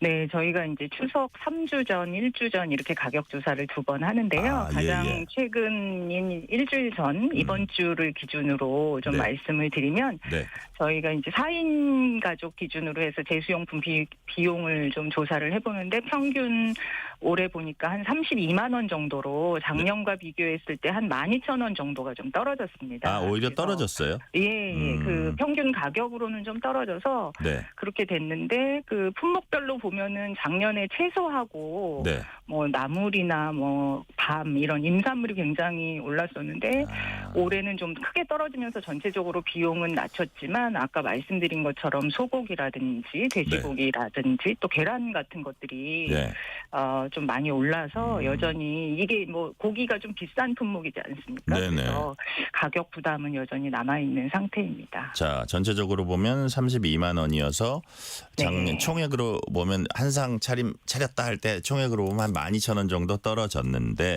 근데 그 뭐라 그럴까 그 안을 들여다보면 뭐 고기류, 육류 그렇죠. 이 부분이 좀 올라가다 보니까 그 부분을 좀 사다 보면은 오히려 오를 수도 있는 그런 그러니까 물가 사는 양에 따라서 다르긴 하지만 그러니까요. 추석 명절 물가 하락을 이렇게 느낄 수는 없는 그런 말씀이라고 하셨는데 자, 제가 얼마나 올랐는지 품목별로 한번 좀 살펴봤어요. 봤더니 쌀이 15.9%, 찹쌀이 6.1%, 계란 아까 말씀하셨잖아요. 이것도 10% 가까이 9.2% 올라서 이제 3년 8개월 만에 최대 상승폭을 기록했다. 뭐 이런 얘기도 하는데.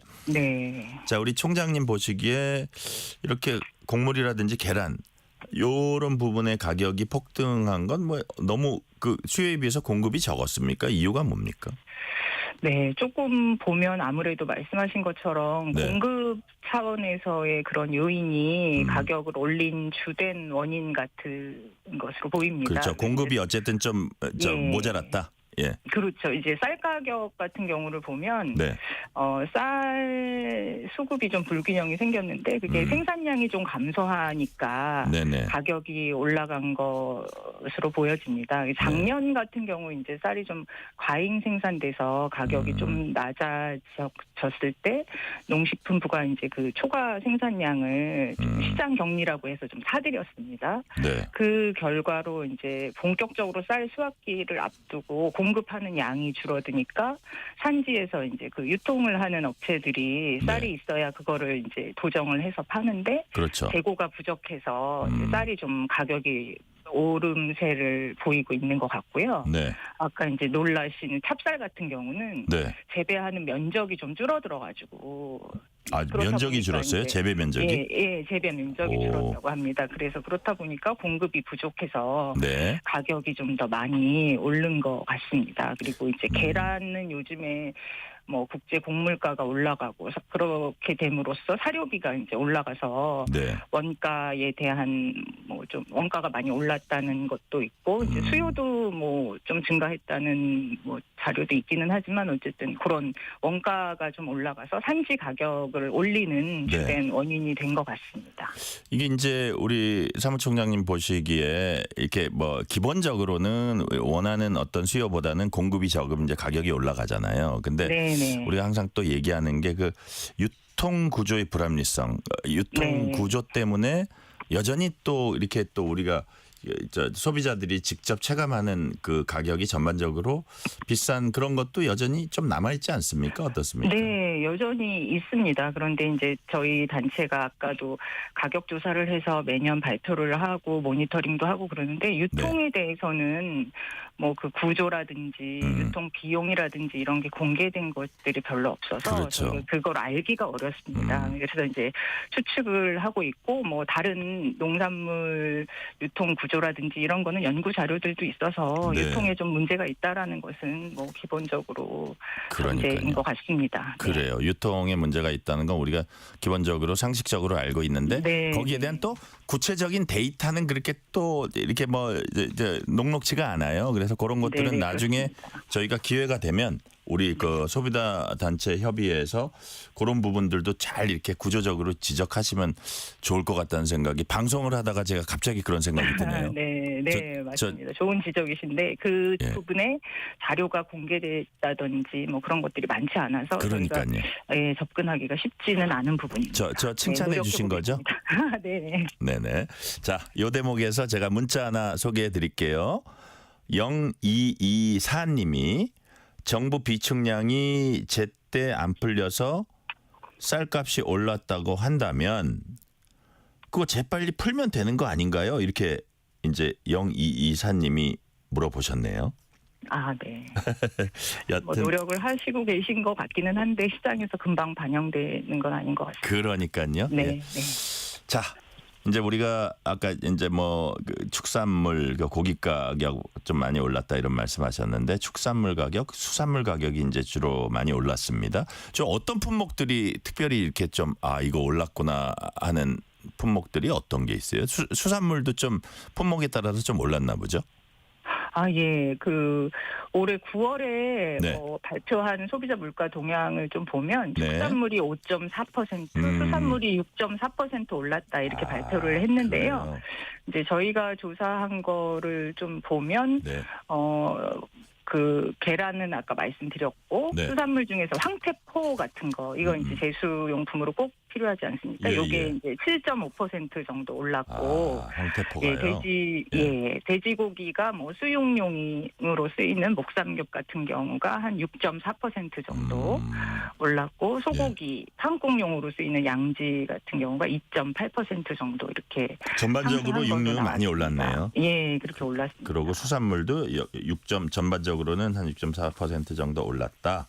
우리 소비자 단체 협의회에서 조사한 거하고 아까 발표한 거는 또 우리 정부에서 발표하는 수치들도 또 있죠? 네, 정부에서 아까 발표한 거는 뭐 축산물이 5.4%, 수산물이 6.4%였는데 저희가 이제 조사한 그 품목을 놓고 봤을 때는 이렇게 나왔고요. 가격으로 좀 말씀을 예를 들어서 드리면 돼지고기가 600g에 평균에 이제 작년에 19,000원 정도였거든요. 수육용 600g이. 근데 올해는 2만 원이 넘었고요. 이제 계란 같은 경우도 작년에는 그 한 판 30개에 평균 7,000원 정도 했었는데 올해는 좀 8,000원 정도, 8,047원, 8,050원 정도로 좀 올랐고요. 예, 그렇게 나옵니다. 알겠습니다. 자, 지금 이제 축산물 얘기, 수산물 얘기해 주셨고 또 이제 우리가 과일을 얘기 안 할 수 없어요. 과일 이제 추석 대표 과일 하면 이제 사과 얘기 많이 합니다.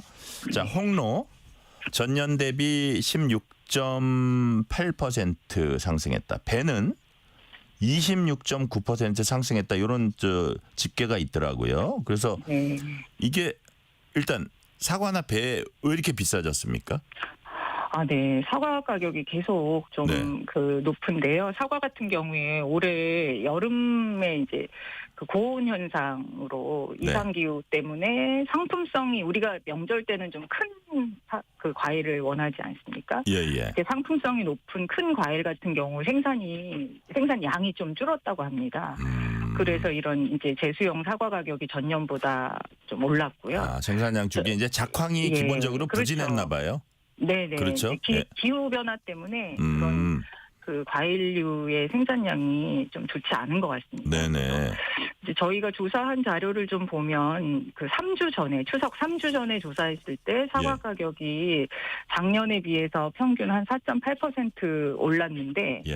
이게 평균이고 저희가 조사하는 유통업체가 뭐 대형마트도 있고 백화점도 있고 전통시장도 있는데 대형마트 같은 경우를 보니까 거기에서 이제 구매하는 사과 가격이 전년 대비 37.5%나 이렇게 많이 오른 걸로 엄청 올랐네. 결과가 나왔습니다. 그래서 아마 소비자분들이 느끼시는 그 과일 가격이 굉장히 이제 높다고 느끼실 것 같습니다. 그러니까요. 네.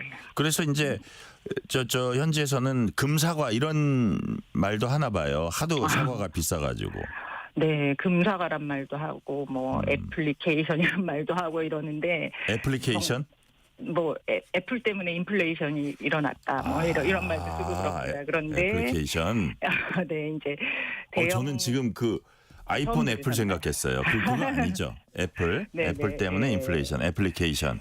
그래서 이거를 이제 좀 잡아보고자 정부에서도 추석 네. 명절을 맞이해서 좀 물가 안정을 위해 가지고 사과라든지 배 이런 물량을 평상시 대비해서 이제 많이 방출하고 있습니다. 그래요. 예, 그래서 저희가 이제 3주 전에 했을 때 그만큼 올랐었는데 이제 1주 전에 이번 주에 했을 때는 3주 전에 비해서 그래도 사과 가격이 평균 3.6% 정도 하락한 걸로 나왔습니다. 네. 근데 배 가격은 아직까지도 12.9%나 올라서 그래요. 소비자 입장에서는 아무래도 이 추석 명절을 앞두고 과일 가격이 너무 비싸다 해서 이렇게 좀 약간 하락했지만 그거를 체감하는 것이 좀 어려운 것 같습니다. 그래요. 네. 자, 아까 언뜻 얘기하셨는데 뭐 전통시장, 뭐 백화점, 대형마트 이렇게 다각적으로 좀 조사를 하시나 봐요. 근데 네네. 아직도 그런 매장에 따른 그 똑같은 그 뭐 과일이면 과일, 뭐 육류라면 육류라도 가격 차이는 제법 나죠, 아직도. 아, 그렇죠. 예, 네. 저희가 항상 조사하면 네. 뭐 그냥 기본적으로 생각하시는 것처럼 전통 시장은 좀 그래도 저렴하고, 네네. 예, 저희 백화점은 조금 가격이 높고 뭐 그렇습니다. 그래요. 그래서 우리가 뭐 저도 뭐 대형마트 많이 갑니다만 전통시장도 기회 될 때마다 많은 국민들이 좀 요즘 많이 그렇게 찾는다고 해요. 좀 젊은 층도 그렇고 그래서 전통시장 많이 이용해 주셨으면 좋겠다는 생각이 이 대목에서 들고 네네. 문자 8029님이 농민을 생각하면 쌀값은 조금 올라도 되지 않을까 싶습니다. 저 이 의견도 감사드립니다. 자, 다음 질문으로 이어가 볼게요. 정부는 배추, 무, 소, 돼지고기, 고등어 등 21대 성수품을 역대 최대 규모 17만 2천 톤 공급하고 전통시장 성수품 선물 세트에 최대 50% 할인을 제공하겠다는 계획을 발표했습니다. 자, 우리 사무총장님 보시기에 이 정도 물량이라거나 이 정도면 좀 이렇게 명절 물가 안정에 도움은 될까요? 이렇게 물량 공급을 확대하면 네. 그 명절 기간에 수요가 좀 집중되지 않습니까? 그 네. 짧은 기간에 이제 우리가 그거를 많이 필요로 하니까. 예. 그래서 그 수요를 좀 흡수하는 데는 도움이 될 것 같습니다. 그러고 이제 할인을 하니까 소비자들도 그런 할인 혜택을 잘 이용하면 네. 구매하는 비용을 조금은 완화할 수 있을 것 같습니다. 그런데 그러려면 뭐 네. 대형마트라든지 전통시장이라든지 이런 유통업체에 따라서 할인 방법이나 뭐 할인율이나 이런 것들이 좀 달라가지고 예.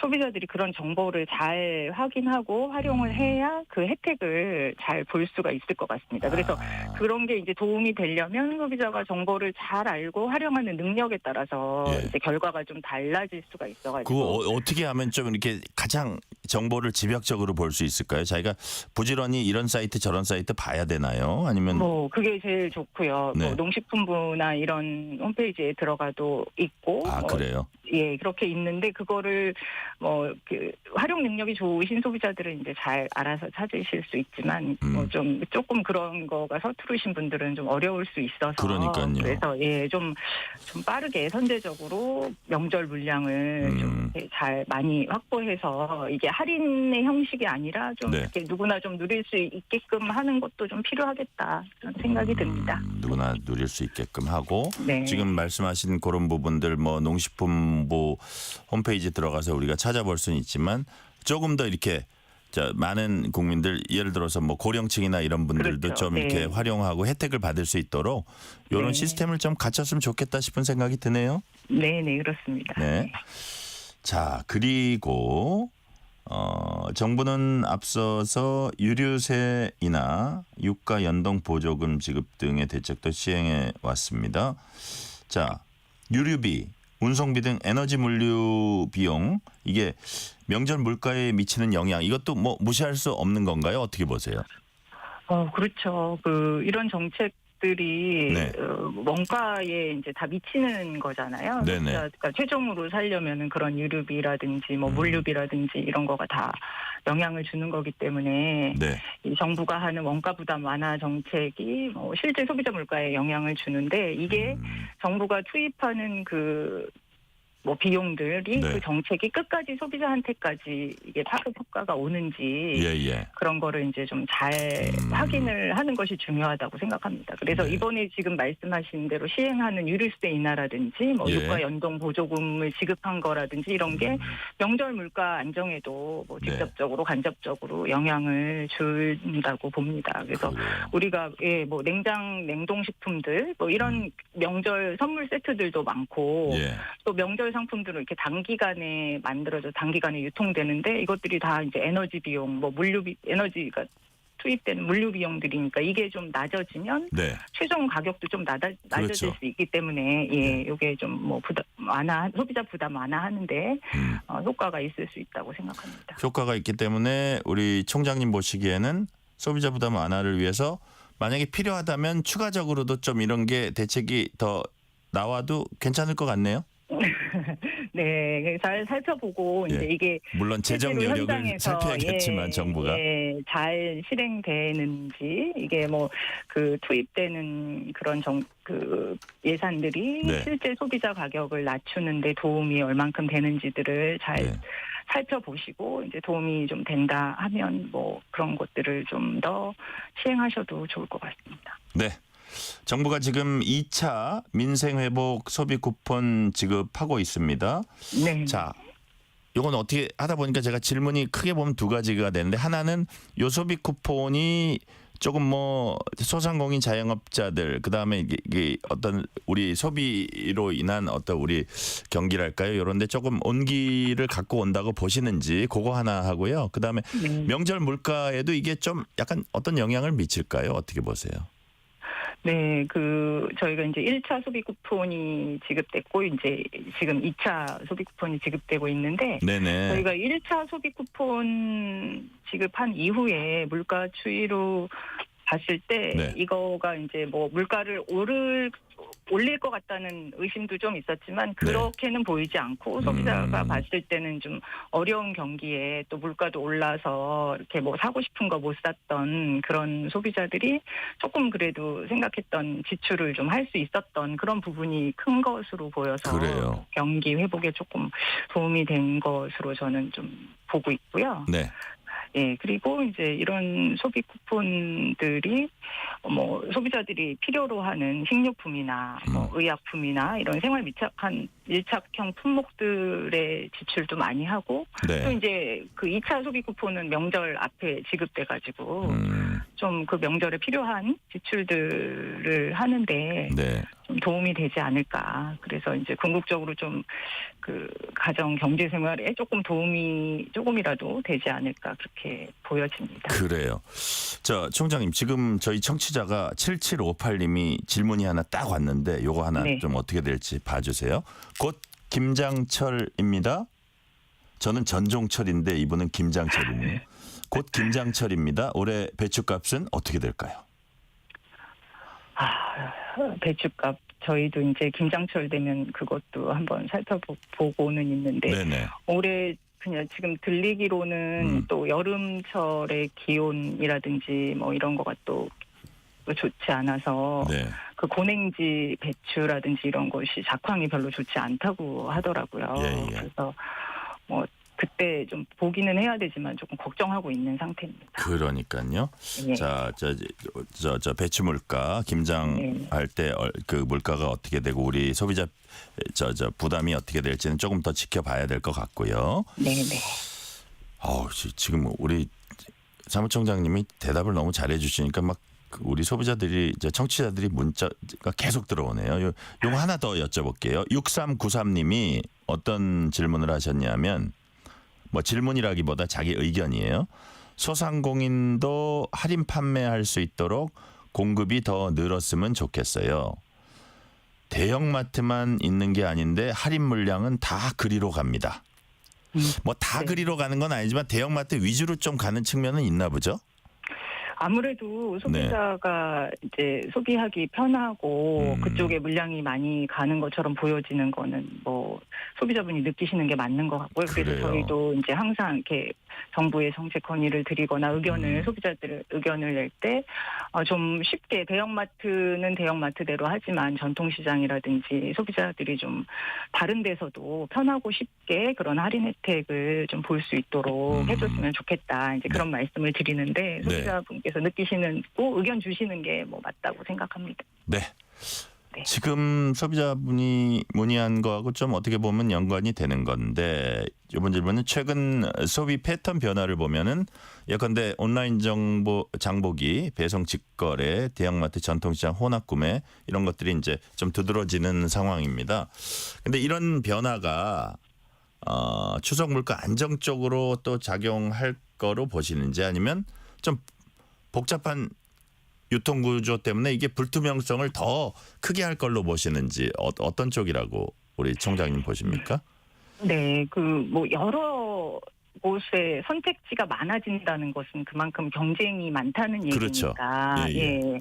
소비자들이 선택할 곳이 많아서 물가 안정 측면에서는 좀 긍정적인 영향을 줄 수 있다고 생각합니다. 예. 그런데 이게 이제 그렇게 경쟁이 활성화돼가지고 소비자한테 좀 좋은 효과로 돌아오기 위해서는 소비자 정보가 여기서는 굉장히 중요합니다. 그래서 이제 우리가 온라인 플랫폼에서 저희도 가격 조사를 좀 했는데 요즘에 뭐 다이나믹 프라이싱이라 그래가지고 가격이 조사할 때마다 달라지고 시기에 따라 달라지고 하는 것들이 있고 또 어떤 거는 보면 가격 표시가 소비자를 좀 기만적으로 속이는 그런 가격 표시들도 좀 있습니다. 교묘히 속이나 보죠. 뭐 예를 들면 이제 원가를 좀 높여놓고 할인 많이 됐다고 해서 뭐 비슷한 가격인데 엄청 싸게 사는 것처럼 좀 만든다든가 이렇게 해서 가격 표시를 좀 정확하게 안 해가지고 가격에 대해서 소비자가 혼란이나 불신을 좀 가질 수 있게 됩니다. 그래서 소비자들이 선택할 때 좀 합리적이고 잘 선택하기 위해서는 그런 가격 정보가 정확해야 되고 또 가격을 어떻게 이제 산정하는지도 좀 어느 정도 예측이 가능해야 그런 정보를 가지고 소비자는 잘 탐색을 해서 선택을 하고 그런 것이 경쟁이 되면서 좀 이렇게 물가라든지 그런 긍정적인 효과를 거둘 수 있을 것 같습니다. 가격이 더 합리적인 곳을 찾을 수 있다는 말씀이신데 거의 관련되는 얘기지만 마지막 질문으로 제가 짧게 여쭤볼게요. 이제 소비자 단체는 물가조사 많이 해서 이제 유용한 정보 많이 주십니다. 자, 명절 장보기라든지 아니면 그 이후에 어떤 뭐 먹거리를 우리가 장본다든지 할 때 좀 소비자들에게 이게 뭐라 그럴까 이렇게 택할 수 있는 전략이라 그럴까 저 장보기 전략 이런 거 팁 한 말씀만 좀 해주세요. 네, 저희가 이제 빠듯하게 예산을 가지고 장을 봐야 되는데 소비자들이 쓸 수 있는 방법은 사실 뭐 많지는 않습니다. 그런데 이제 아까 말씀드린 것처럼 잘 정보를 우리가 탐색을 해가지고 할인을 많이 한다거나 조금 싼 유통 매장을 선택하고 그다음에 이제 가격이 뭐 시기적으로나 여러 가지 요인에 있어서 갑자기 많이 오른 거 이런 건 좀 대체 품목을 하는 것이 좋을 것 같습니다. 예를 들어서 뭐 실김치가 너무 비싸면 청경채 같은 걸로 바꾸거나 열무 같은 걸로 바꾸거나 이런 식으로 하시면 조금 도움이 되지 않을까 싶습니다. 네, 오늘 말씀은 여기까지 듣겠습니다. 지금까지 이정수 한국소비자단체협의회 사무총장이었습니다. 총장님 오늘 말씀 감사합니다. 네, 고맙습니다. 편지 왔습니다. 퇴근길 지친 당신에게 힘이 되는 뉴스를 전해드립니다. 매일 저녁 당신과 함께 읽는 세상 이야기 KBS 1라디오 뉴스레터 K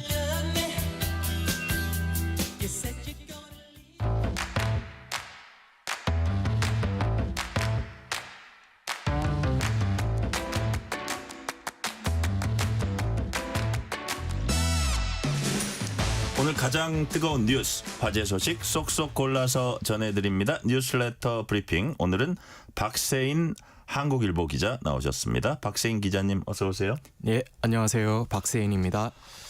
황금 연휴 앞둔 마지막 거래일인 오늘 코스피 지수가 사상 최고치 경신했습니다. 종가가 얼마까지 올라갔습니까? 네, 오늘 코스피 지수는 직전 거래일보다 93.38포인트 올랐는데요. 네. 3,549.21로 마감을 했습니다. 네. 이 코스피 지수가 3,500을 넘은 거는 이 지수가 산출되기 시작한 게 1983년인데요. 이 이후에 43년 만에 처음 있는 일이고요. 그렇군요. 그리고 사실 사상 처음으로 3,400을 돌파한 것도 지난달 15일인데 불과 2주 만에 다시 100포인트를 더 뛰어넘어서 새로운 기록을 세운 것입니다.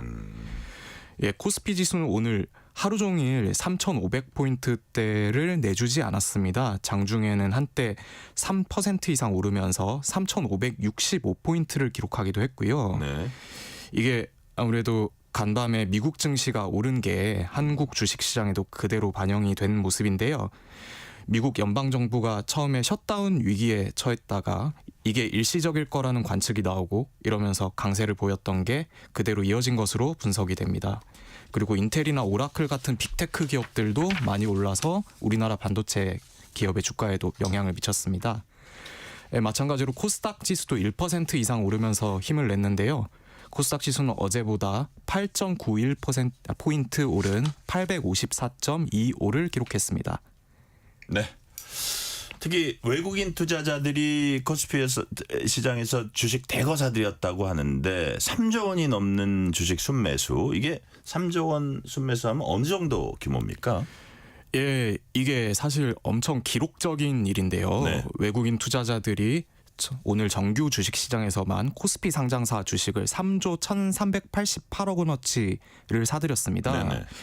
이게 역대 최고 기록이 작년 2월 2일에 있었던 1조 8,946억 원이었는데요. 우와. 여기보다 이제 1.5배 정도 되는 수준이죠. 그러니까요.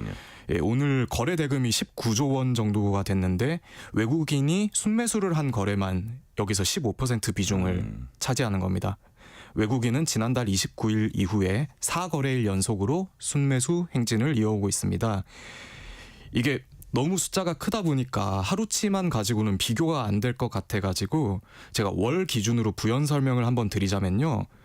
올해 들어서 외국인이 한 달 동안 국내 주식을 가장 많이 순매수한 게 지난 7월이었는데요.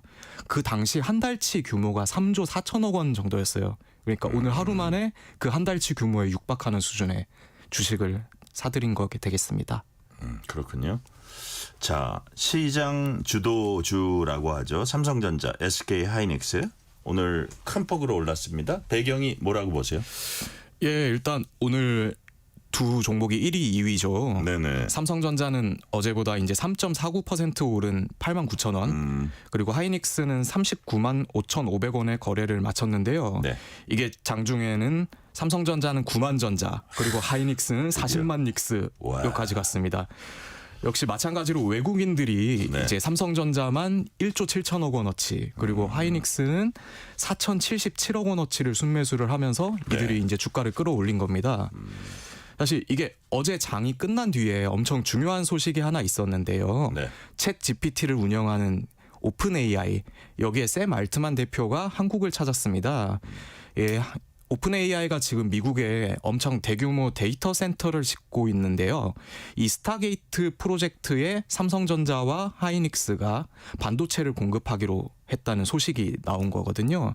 이게 전체 투자 규모만 700조 원에 달하는 데다가 네. 이제 두 회사가 공급하는 규모가 약 한 달에 90만 장까지도 된다고 하니까 실적이 당연히 좋아질 거라고 생각을 하고 투자를 한 것으로 보입니다.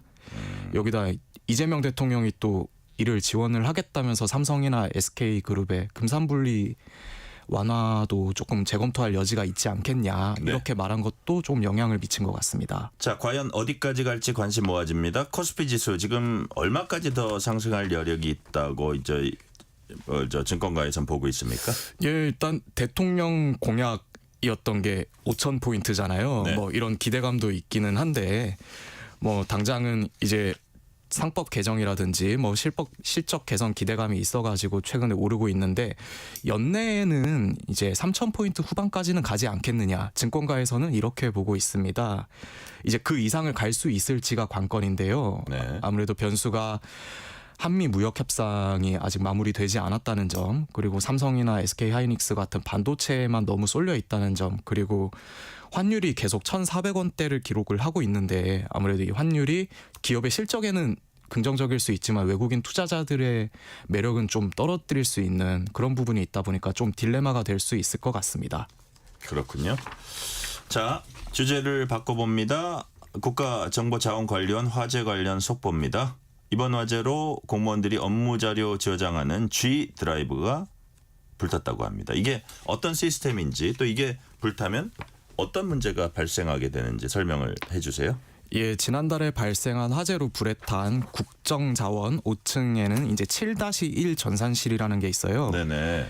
여기에 이제 총 96개의 시스템이 있는데 이 중에 하나가 이제 바로 G 드라이브입니다. 네. G 드라이브는 공무원들이 업무 자료를 보통 이제 청사에 있는 PC에 저장하는 경우도 있는데 여기를 대신해서 이제 클라우드 시스템으로 저장하는 방식인데요. 예. 이게 하필이면은 백업 시스템이 마련이 되지 않아가지고 여기서 불타서 자료가 날아가면은 복구를 할 수가 없다고 합니다. 네네. 이 시스템을 이용하는 기관이 총 74개에 달하고 이 여기를 이용하는 공무원이 12만 5천 명에 달한다고 하는데 이제 이들이 이용하는 자료가 많잖아요. 약 A4 용지 기준으로 184억 장에 달하는 자료가 업무를 하다가 꺼내볼 수 없게 돼버린 상황인 거죠. 그래도 이제 대부분 공무원들이 사실 일부 PC나 아니면 G 드라이브에 이제 중복으로 저장을 그렇죠. 해놓는 백업을 경우가 할 텐데. 있으니까 네. 예. 그런 경우는 상관이 없는데 이게 인사혁신처가 되게 문제가 될 수 있다고 하더라고요. 아, 그래요? 예, 한 7, 8년 전쯤 일인 것 같은데 이제 외부인이 인사혁신처를 이제 담을 넘어서 뚫고 사무실까지 들어오는 일이 있었어가지고 네. 그러면 이제 컴퓨터에 저장해서는 안 되겠다. 이래서 G 드라이브로 다 저장을 해라 이런 지침이 있었다 봐요. 그래서 이 사람들은 이제 이 공무원들은 자료가 없어가지고 사실상 업무가 마비된 그런 상태라고 공교롭게 G 드라이브가 합니다. 이번에 불탔다 이런 얘기시네요. 네네. 그렇죠. 네. 자, 불이 난 지 일주일째인데 아직 많은 시스템이 작동하지 않고 있습니다. 현재까지 얼마나 복구됐는지, 복구율은 어떻게 되는지, 또 완전히 복구되는 데는 시간이 얼마나 더 걸릴까요?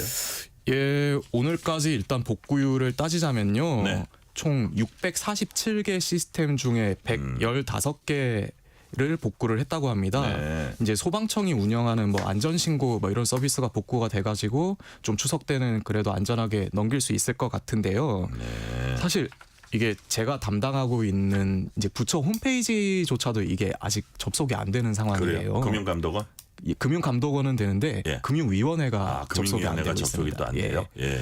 그래서 이제 민원인들이 이제 민원을 접수하기도 쉽지 않을 뿐 아니라 보도 자료도 이제 금융위원회 홈페이지가 아니라 블로그를 통해서 지금 공지를 하고 있는 그렇고 있는 상황이군요. 예, 그래서 오늘 사실 이 115개 자료가 복구됐다는 것도 마찬가지로 행정안전부가 블로그를 통해서 이제 공지를 할 이 정도의 수준입니다. 그렇군요.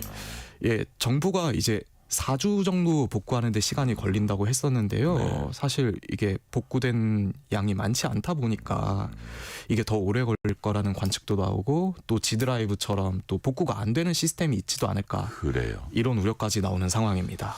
자, 다음 소식입니다. 1,000만 명이 넘는 이동통신 이용자들이 할인 기회를 놓치고 있다고 합니다. 이게 무슨 얘기예요? 예, 오늘 최수진 국민의힘 의원이 밝힌 내용인데요. 이제 SK텔레콤이나 KT, 뭐 LG U+ 이런 통신 3사들은 보통 이제 기계를 바꿀 때 단말기 할인금을 주잖아요. 네네. 근데 단말기를 할인받는 대신 내가 단말기를 사갈 테니 요금을 할인해달라 이런 식으로 약정을 할 수가 있어요. 이제 요금을 25% 깎아주는데요. 그런데 단말기 할인을 받지도 않고 요금 할인을 받지도 않는 사람이 1,168만 명이나 된다. 이런 정보가 오늘 나왔습니다. 이게 1인당 평균 이제 통신비가 6만 5천 원이라고 하는데요. 그러면은 한 사람당 한 달에 16,000원 정도를 이제 아깝게 버리고 있다. 이렇게 큰 돈이네요. 네. 그래서 이제 최수진 의원은 이를 통해서 이동통신사 3사가 1년에 2조 7,776억 원을 벌어들이고 있다. 사실상 뭐 이제 적극적으로 홍보를 할 필요가 없는 게 아니냐. 자기네 수익이 돼버리니까. 네, 그죠? 그렇게 의심을 하고 있는 거겠죠. 예. 갑자기 기분이 그런데요. 자, 선택 약정 혜택을 받을 수 있는 걸 모르는 사람들도 이제 많다는 얘기인데, 자 그렇다면 우리 박 기자님, 할인 대상인지는 어디 가서 어떻게 확인하고 또 신청은 어떻게 할 수 있습니까? 네, 일단 우선 이거에 대해서 설명을 조금 더 드려야 될 것 같은데요. 네네. 처음에 단말기 이제 할인금을 받은 이용자들도 2년 정도가 지나면 그 약정 기간이 끝나서 네. 선택 약정으로 돌아갈 수가 있거든요. 이거를 모르는 사람들이 되게 많은 것 같아요. 그래서 약정이 없이 그 이후에 무약정 상태로 할인을 못 받고 지내는 것 같은데, 그래서 그리고 이제 조사 결과 이제 가입자 중에 절반 정도는 이제 선택 약정을 받고 20% 정도는 단말기 할인을 받고 있는 뭐 이런 상황입니다.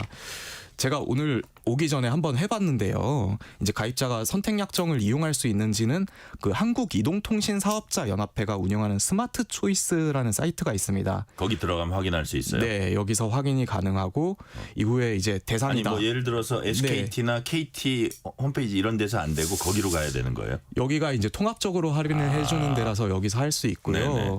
사실 문자 메시지 같은 거를 보내기는 할 거예요. 뭐 검색을 해보면은 SKT에서 대상자이니까 뭐 가입을 하세요. 이렇게 보내긴 할 텐데. 소비자들이 그걸 유심히 안 본다 이거죠? 네, 그렇죠. 문자 메시지 사실 저희도 잘 안 보지 않습니까 요즘에. 그래서 이제 그렇게 확인이 되면은 이제 1년이든 2년이든 계속 사용하겠다는 약정을 걸고 통신사 홈페이지나 아니면 뭐 대리점을 방문해서 이렇게 하면 됩니다. 자, 시간은 거의 다 됐지만 마지막 소식 짤막하게 전해드릴게요. 침팬지의 어머니라는 별명이 있는 세계적 동물학자 제인 구달 박사가 별세했어요. 네, 미국 시간으로 1일 제인 구달 연구소가 인스타그램을 통해 가지고 이제 박사님이 돌아가셨다는 얘기를 전했는데요. 이분이 미국 강연을 위해서 이제 캘리포니아에 머물고 있다가 그 자리에서 이제 자연스럽게 자연사를 하셨다고 합니다. 그래요. 예, 올해 연세도 이제 91살이기도 하셔가지고 네, 그렇습니다. 제인 구달 박사가 이제 침팬지의 어머니라고 불릴 정도로 평생을 이제 침팬지 연구에 매진을 해 왔었는데요. 특히 유명한 논문이 이제 침팬지도 도구를 만들고 사용을 할 수 있다. 이런 연구를 이제 1964년에 발표를 하면서 이제 큰 파장을 1964년? 예. 60년이 넘었네요. 네, 그렇습니다. 자, 그래서 전 세계적으로도 침팬지의 어머니라는 별명이 있었습니다. 오늘 말씀은 여기까지 듣겠습니다. 뉴스레터 브리핑 지금까지 박세인 한국일보 기자였습니다. 오늘 말씀 감사합니다. 네, 감사합니다.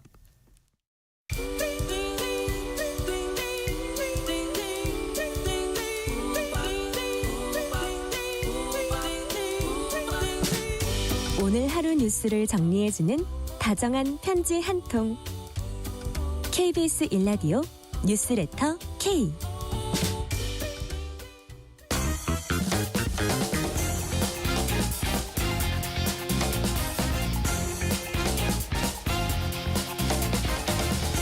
한 주의 스포츠 소식 전해드립니다. 스포츠는 완수. 이번 주 스포츠 뉴스 KBS 김한수 기자와 완수해보겠습니다. 김한수 기자 어서 오세요. 네, 안녕하세요. 프로야구 LG가 2년 만에 정규 시즌 우승을 차지하면서 한국 시리즈 직행했습니다. 자, SSG가 하나의 극적인 역전승을 거두면서 자, 우승 결정 순간 어떤 생각하셨어요? 저는 사실 되게 마음 편하게 봤었는데 그래요? 올해 야구가 굉장히 치명적이다 이런 생각을 다시 했습니다. 왜냐하면 영어로는 fatal, 예, FATAL. 비기기만 해도 정규리그 우승하는 상황이었거든요. 그런데 NC의 7대3으로 LG가 졌어요. 그러니까 LG 입장에서는 다음 경기 해야 되겠다 준비를 하고 있는 상황인데 같은 시간에 1위 결정전까지 끌고 가야 되는 한화가 어제 스포츠뉴스 보신 분은 아마 이무영 기자가 2대1로 SSG가 앞서고 있다라는 상황까지 보통 뉴스를 보셨을 거예요. 그렇죠. 예, 그럼 그렇죠. 뭐 LG가 우승했겠네 하고 주무신 분들은 이제 역사적인 경기를 놓쳤죠. 저도 사실 보고 잠깐 돌리는 사이에 대타 이진영 선수가 나와서 2점 홈런을 터뜨렸습니다. 그리고 9회 들어가기 전에 5대2로 앞선 상황이었고요. 마운드에 5대2 앞선 상황에서 김서현 선수가 올라왔어요. 마무리 김서현 선수가 올라왔고 첫 타자를 2루수 땅볼, 그다음에 두 번째 타자를 공 두 개 가지고 또 그 유격수 땅볼. 공 2개하고 투아웃 잡기 때문에 이제 끝났다. 이런 상황이었어요. 그래서 그런데 첫 번째 그 다음부터 유호승 선수한테 제구가 좀 안 되는 느낌이었거든요. 빗맞은 안타가 투수 옆을 지나면서 중전 안타가 됐습니다.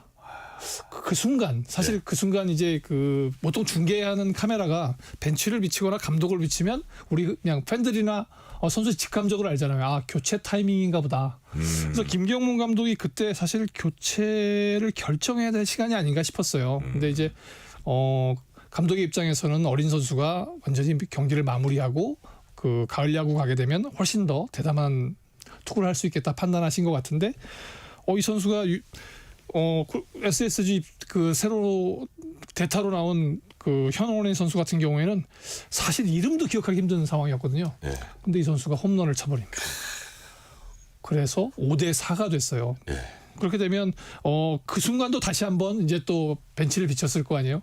그러면 또 한 번의 결정의 시간이 있었어요. 아, 바꾸고 시작해야 되겠다. 사실 어떤 선수라도 9회 말 그 상황에서 홈런을 맞고 한 점 차로 쫓기게 되면 아무리 뭐 지금은 은퇴했지만 돌부처 오승환 선수도 당황했을 거란 말이죠. 그런데 강행을 합니다. 근데 정준재 선수한테 스트라이크 하나 못 잡고 계속 스트레이트 볼넷을 내줘요.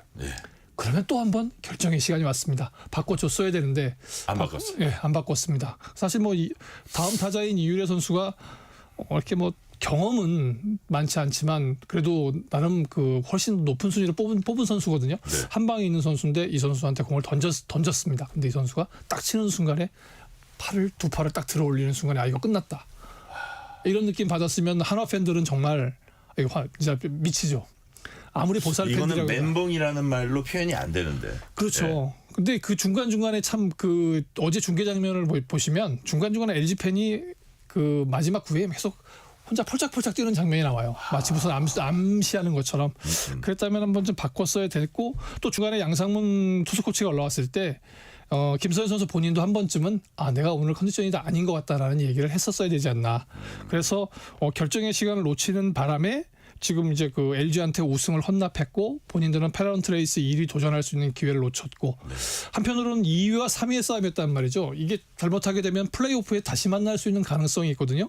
그런데 마무리 김서현 선수가 똑같은 상황에 놓이게 된다면 그것을 극복하게 될지 또 위축하는 상황에서 맞게 될지 어떻게 보면 김경문 감독의 도박이 이번 가을 야구를 정말 쫄깃쫄깃하게 만들어 놓는 것 같아서 아까 말씀드린 것처럼 올해 야구 너무나 치명적입니다. 야구는 9회 말 투아웃부터 또는 끝날 때까지 끝나는 게 아니다. 투수 교체는 빠를수록 좋다. 뭐 여러 가지 격언들이 있잖아요. 그러니까요. 어제는 그냥 결론 하나 했어요. 야구 몰라요. 야구 몰라요. 결론은 야구 몰라요. 자, 삼성은 4위 확정했습니다. 와일드카드 결정전치를 5위도 내일 마지막 경기에서 또 가려져요. 네. 지금 NC가 8연승을 거두고 있는데 어제 그 문제의 팀인 SSG하고 경기를 또 해야 됩니다. 그리고 KT는 2위 하나와 경기를 해야 돼요. 이 두 팀의 운명이 참 묘하게 꼬여 있는데 지금 5위인 NC가 승률이 지금 2할 6푼이고 그 다음에 KT는 2할 5푼 4리입니다. 소수점 셋째짜리 0.6 차이, 우리 리라고 하죠. 리 차이로 지금 갈려 있는 상황이거든요. 그러니까 작년에 강철 매직을 기대한다면 KT는 NC가 지고 KT가 이겨야 되고 NC는 그냥 본인 이 분위기 끌고 가서 9연승만 거두게 된다면 승리를 계속하게 되고 그렇게 되면 마지막까지 살 떨리는 승부가 벌어지게 되는데 글쎄요. 팬들의 입장에서는 쫄깃쫄깃하고 또 한편으로는 가을 야구전에 너무 진을 빼는 거 아니냐 이런 느낌 받을 수 있고 당연히 이제 위에 올라가 있는 팀들은 1, 2, 3, 4위까지는 조금 편안하지 않을까 싶어요. 근데 그래서 경기를 치르고 5일부터 이제 와일드카드 결정전 5위와 4위의 경기를 하게 되는데 운명의 포스트 시즌 정규리가 이렇게 재미있고 흥미진진했는데 과연 가을 야구는 어떻게 될지 올해 진짜 야구 팬들은 진짜 그 야구의 본질을 모두 다 맛볼 수 있는 그런 시간인 것 같습니다. 자, 메이저리그보다 더 재밌고 일본 저팬리그보다 더 재밌는 한국 프로야구입니다. 올해 프로야구 드디어 이러다 보니까 1200만 관중시대 열었습니다. 1000만 관중이 불과 작년이었거든요. 그러니까요. 와, 올해 1년 만에 1200만 명을 넘었습니다. 원동력이 뭡니까? 원동력은 역시 그 팬들과의 알 수 없는 정의할 수 없는 케미 같아요. 아, 그래요. 예, 어느 팀인가 젊은 여성 팬들 같은 경우는 20, 30대 여성 팬들 같은 경우에는 야구장에 한번 가봐야 된다. 그것도 직접 가봐야 된다. 예. 유니폼 입고 가서 야구장에 맛있는 음식 먹어주고 우리 선수들 열심히 응원해줘야 된다. 이게 하나의 그냥 트렌드로 자리 잡은 것 같아요. 그러다 보니까 올해 누적 관중으로 치면 2억 명이 넘습니다. 와, 2억 명이 넘는데 또 올해 여름 무진장 더웠잖아요. 그러니까요. 사실 근데 30도가 넘는 더위에도 선풍기 켜고 그렇게 앉아서 심지어 비가 와도 선수를 응원하고 그야말로 프로야구 경기장을 말로 설명할 수 없는 새로운 문화 코드를 심어 놓은 상황이 돼버렸어요. 그러니까 사실 외국에서 온 선수들이 메이저리그 가서도 보지 못하는 진풍경이 돼 있고, 네. 그러다 보니까 지금 뭐 사실 기량 면에서도 LG 이미 이제 뭐 정규리그 우승을 확정 지었잖아요. 그리고 이제 기아의 김도영 선수가 뭐 부상으로 빠지면서 초반에 좀 어렵긴 했지만 나름대로 그래도 중요한 경기 때마다 흥행을 이끌어줬고요. 롯데 전반기 3위까지 끌어주면서 어떻게 보면 올해 처음 엘로끼 되지 않냐. 예. 거기다가 이제 한화가 많은 선수들을 보강해서 정말 인기몰이 해줬고요. 그러면서 틈틈이 정말 감초 같은 팀이 삼성이었습니다. 네네. 뭐 디아즈 선수가 외국인 최초로 50홈런, 150 득점을 올려주면서 전체적으로 만약에 엘로끼 4만 올라갔었다고 한다면 올해 프로야구는 1200만 넘어서 1300만 가고 아마 포스트 시즌 지금도 사실 아마 아직 그 티켓을 오픈하지 않아서 그런데 티켓 전쟁이 엄청날 거고요. 그래요. 분명히 프로야구는 말로 설명할 수 없는 새로운 스포츠 트렌드를 만들었다. 이렇게밖에 정의할 수 없을 것 같습니다. 그러니까요. 김한수 기자 이제 현장에 가면 사실 그 열기를 느끼긴 하지만 취재를 하러 가면 사실 그거를 우리가 즐길 수는 없잖아요. 네. 전혀 다르잖아요. 네. 근데 이렇게 TV 화면으로 막 젊은 뭐 여성이건 젊은 남성이건 정말 거기에 흠뻑 빠져서 즐기는 거 보면 부럽더라고요, 저는. 부럽죠. 사실은 예, 어떤 나라나 다른 나라에서는 보통 이제 프로야구는 중년 남자들의 스포츠라고 그래요. 예. 기록하고 보고 그렇죠. 과거의 스토리를 끄집어내면서 데이터 갖고 혼자서 막 계산하고. 예, 그러면서 이제 가족과 함께 그 옛날 이야기들 하면서 스토리를 공유하는 그런 건데 우리 한국 스포츠는 뭔가 사실 중년 이후의 분들은 티켓 구하기도 힘들 거예요. 사실. 젊은 층들 또 빠르잖아요. 빠릅니다. 자. 여성 팬들이 이 1200만 시대에 큰 원동력이 됐다고 하셨는데 근데 이 여성들이 이제는 보는 야구를 넘어서 하는 야구로 발을 디디고 있다? 실제로 그렇습니까? 네, 사실 보통 우리가 흔히 그러거든요. 가장 재미있는 스포츠가 뭐? 그럼 내가 하거나 내가 응원하는 스포츠라고 하거든요. 근데 이제 경기를 막 응원하고 경기를 보다가 보니까 해보고 싶은 욕심을 가진 여성 동호인들이 늘기 시작했어요. 그래요. 예, 여성 동호인들이 이제 근데 생각보다 우리 시스템이 좋다고 하는 게 이렇게 이용 가능한 공간과 시스템이 있는데 그걸 활용하는 거죠. 그러니까 뭐 문체부가 지난 2017년부터 스포츠 클럽 디비전 리그 우리 그냥 뭐 수준별 승강제 리그라고 보통 하는데 거기에 우리 야구가 2022년에 들어오면서 우리가 보통 이제 뭐 프로야구, 대학야구 이렇게 보고 뭐 또 독립리그 이렇게 보잖아요. 근데 그 밑에 아마추어 리그가 D4부터 D6까지 그리고 무려 115개의 리그가 있고요. 그래요. 팀이 700개가 넘습니다. 근데 뭐 사실 보통 그러면 남자들이 하는데 여성 리그도 성장을 시작했는데 지난해 전국에 33개 팀이나 있었어요. 그런데 올해는 40개 팀이 됐습니다. 40개 팀이 됐고 선수 역시 등록한 선수 851명입니다. 지난 주말에 이제 허솔지 기자가 그 서초구에 있는 경기를 취재하러 갔는데 그 레이디스라는 팀의 선발은 16살 중학생입니다. 그래요. 예, 선주라는 선수인데 포수는 30대 언니 그리고 그 팀에는 60대 이모 선수까지 있다 그래요. 그러다 보면 팀 스포츠 해보고 싶고 또 그런 세대가 공감할 수 있는 영역이 되기 때문에 요즘 뭐 흔히 그럽니다. 뭐 국제대회 성적 못지않게 나의 스포츠가 중요한 시기가 됐다 이런 얘기하는데 이 클럽 디비전 리그를 하게 되면 경기장을 일단 임차해 주고요. 또 클럽이나 운영할 수 있는 기록 시스템을 지원을 해줍니다. 그러니까 내가 뛰는 경기에 나의 기록이 남아있게 되는 것이죠. 그렇죠. 그리고 이제 뭐 구급차를 포함해서 안전도 책임져주고 특히 뭐 이렇게 더웠다고 말씀드렸잖아요. 그러니까 온열 질환이 있을 때는 경기를 할 수 없다 이런 가이드라인까지 해주기 때문에 어떻게 보면 이게 되게 굉장히 좋은 제도인데 문제는 뭐냐면 우리나라 좋은 제도 굉장히 많거든요. 근데 정부가 바뀌거나 뭐 할 때마다 정부가 바뀌거나 장관이 바뀔 때마다 오래 지속 못하는 경우가 있어요. 근데 이런 것들이 보통 해외 사례를 보게 되면 정착하려면 10년 정도 필요하거든요. 그래요. 우리 참여자들이 이제 뭐 4.5일제도 하고 뭐 이러다 보면 스포츠에 대한 그게 커질 텐데 잘 정착시켰으면 좋겠습니다. 네. 여성들 야구 많이 하는데 고령 인구들은 당구 즐기는 인구 많다고 하고요. 시간 관계상 이거 짧게 여쭤볼게요. 프로축구 K리그 팬들 눈살 찌푸리게 한 일이 있어서 한 경기에 4명 퇴장이요? 네. 정말 그 지난주 제주 SK하고 수원 FC 경기가 있었는데 네. 사실 뭐 그 경기 내용만 보면 반칙을 빼면 정말 박진감 넘치는 경기였어요. 그래요. 경기는 네. 좋았어요. 골도 멋있게 나고 오버헤드 킥으로 골을 넣고 환상적인 프리킥도 들어가고 그래서 정말 경기는 재미있었어요. 근데 이제 뒤로 들어가게 되면 스토리가 제주 FC 같은 경우는 김학범 감독이 성적 부진을 이유로 사퇴를 했거든요. 네. 그 이후 선수들이 약간 좀 날카로워진 느낌이 있었어요. 예민하군요. 예, 그러다 보니까 전반전에 상대 그 제주 FC 같은 경우에 수원 FC에 골을 넣은 사빅 선수를 네. 송준 선수가 진짜 이렇게 팔로 가격하는 사태가 벌어져서 예. 첫 번째 퇴장이 됐어요. 근데 아무래도 그 장면을 골키퍼 김동준 선수가 잘 못 본 것 같아요.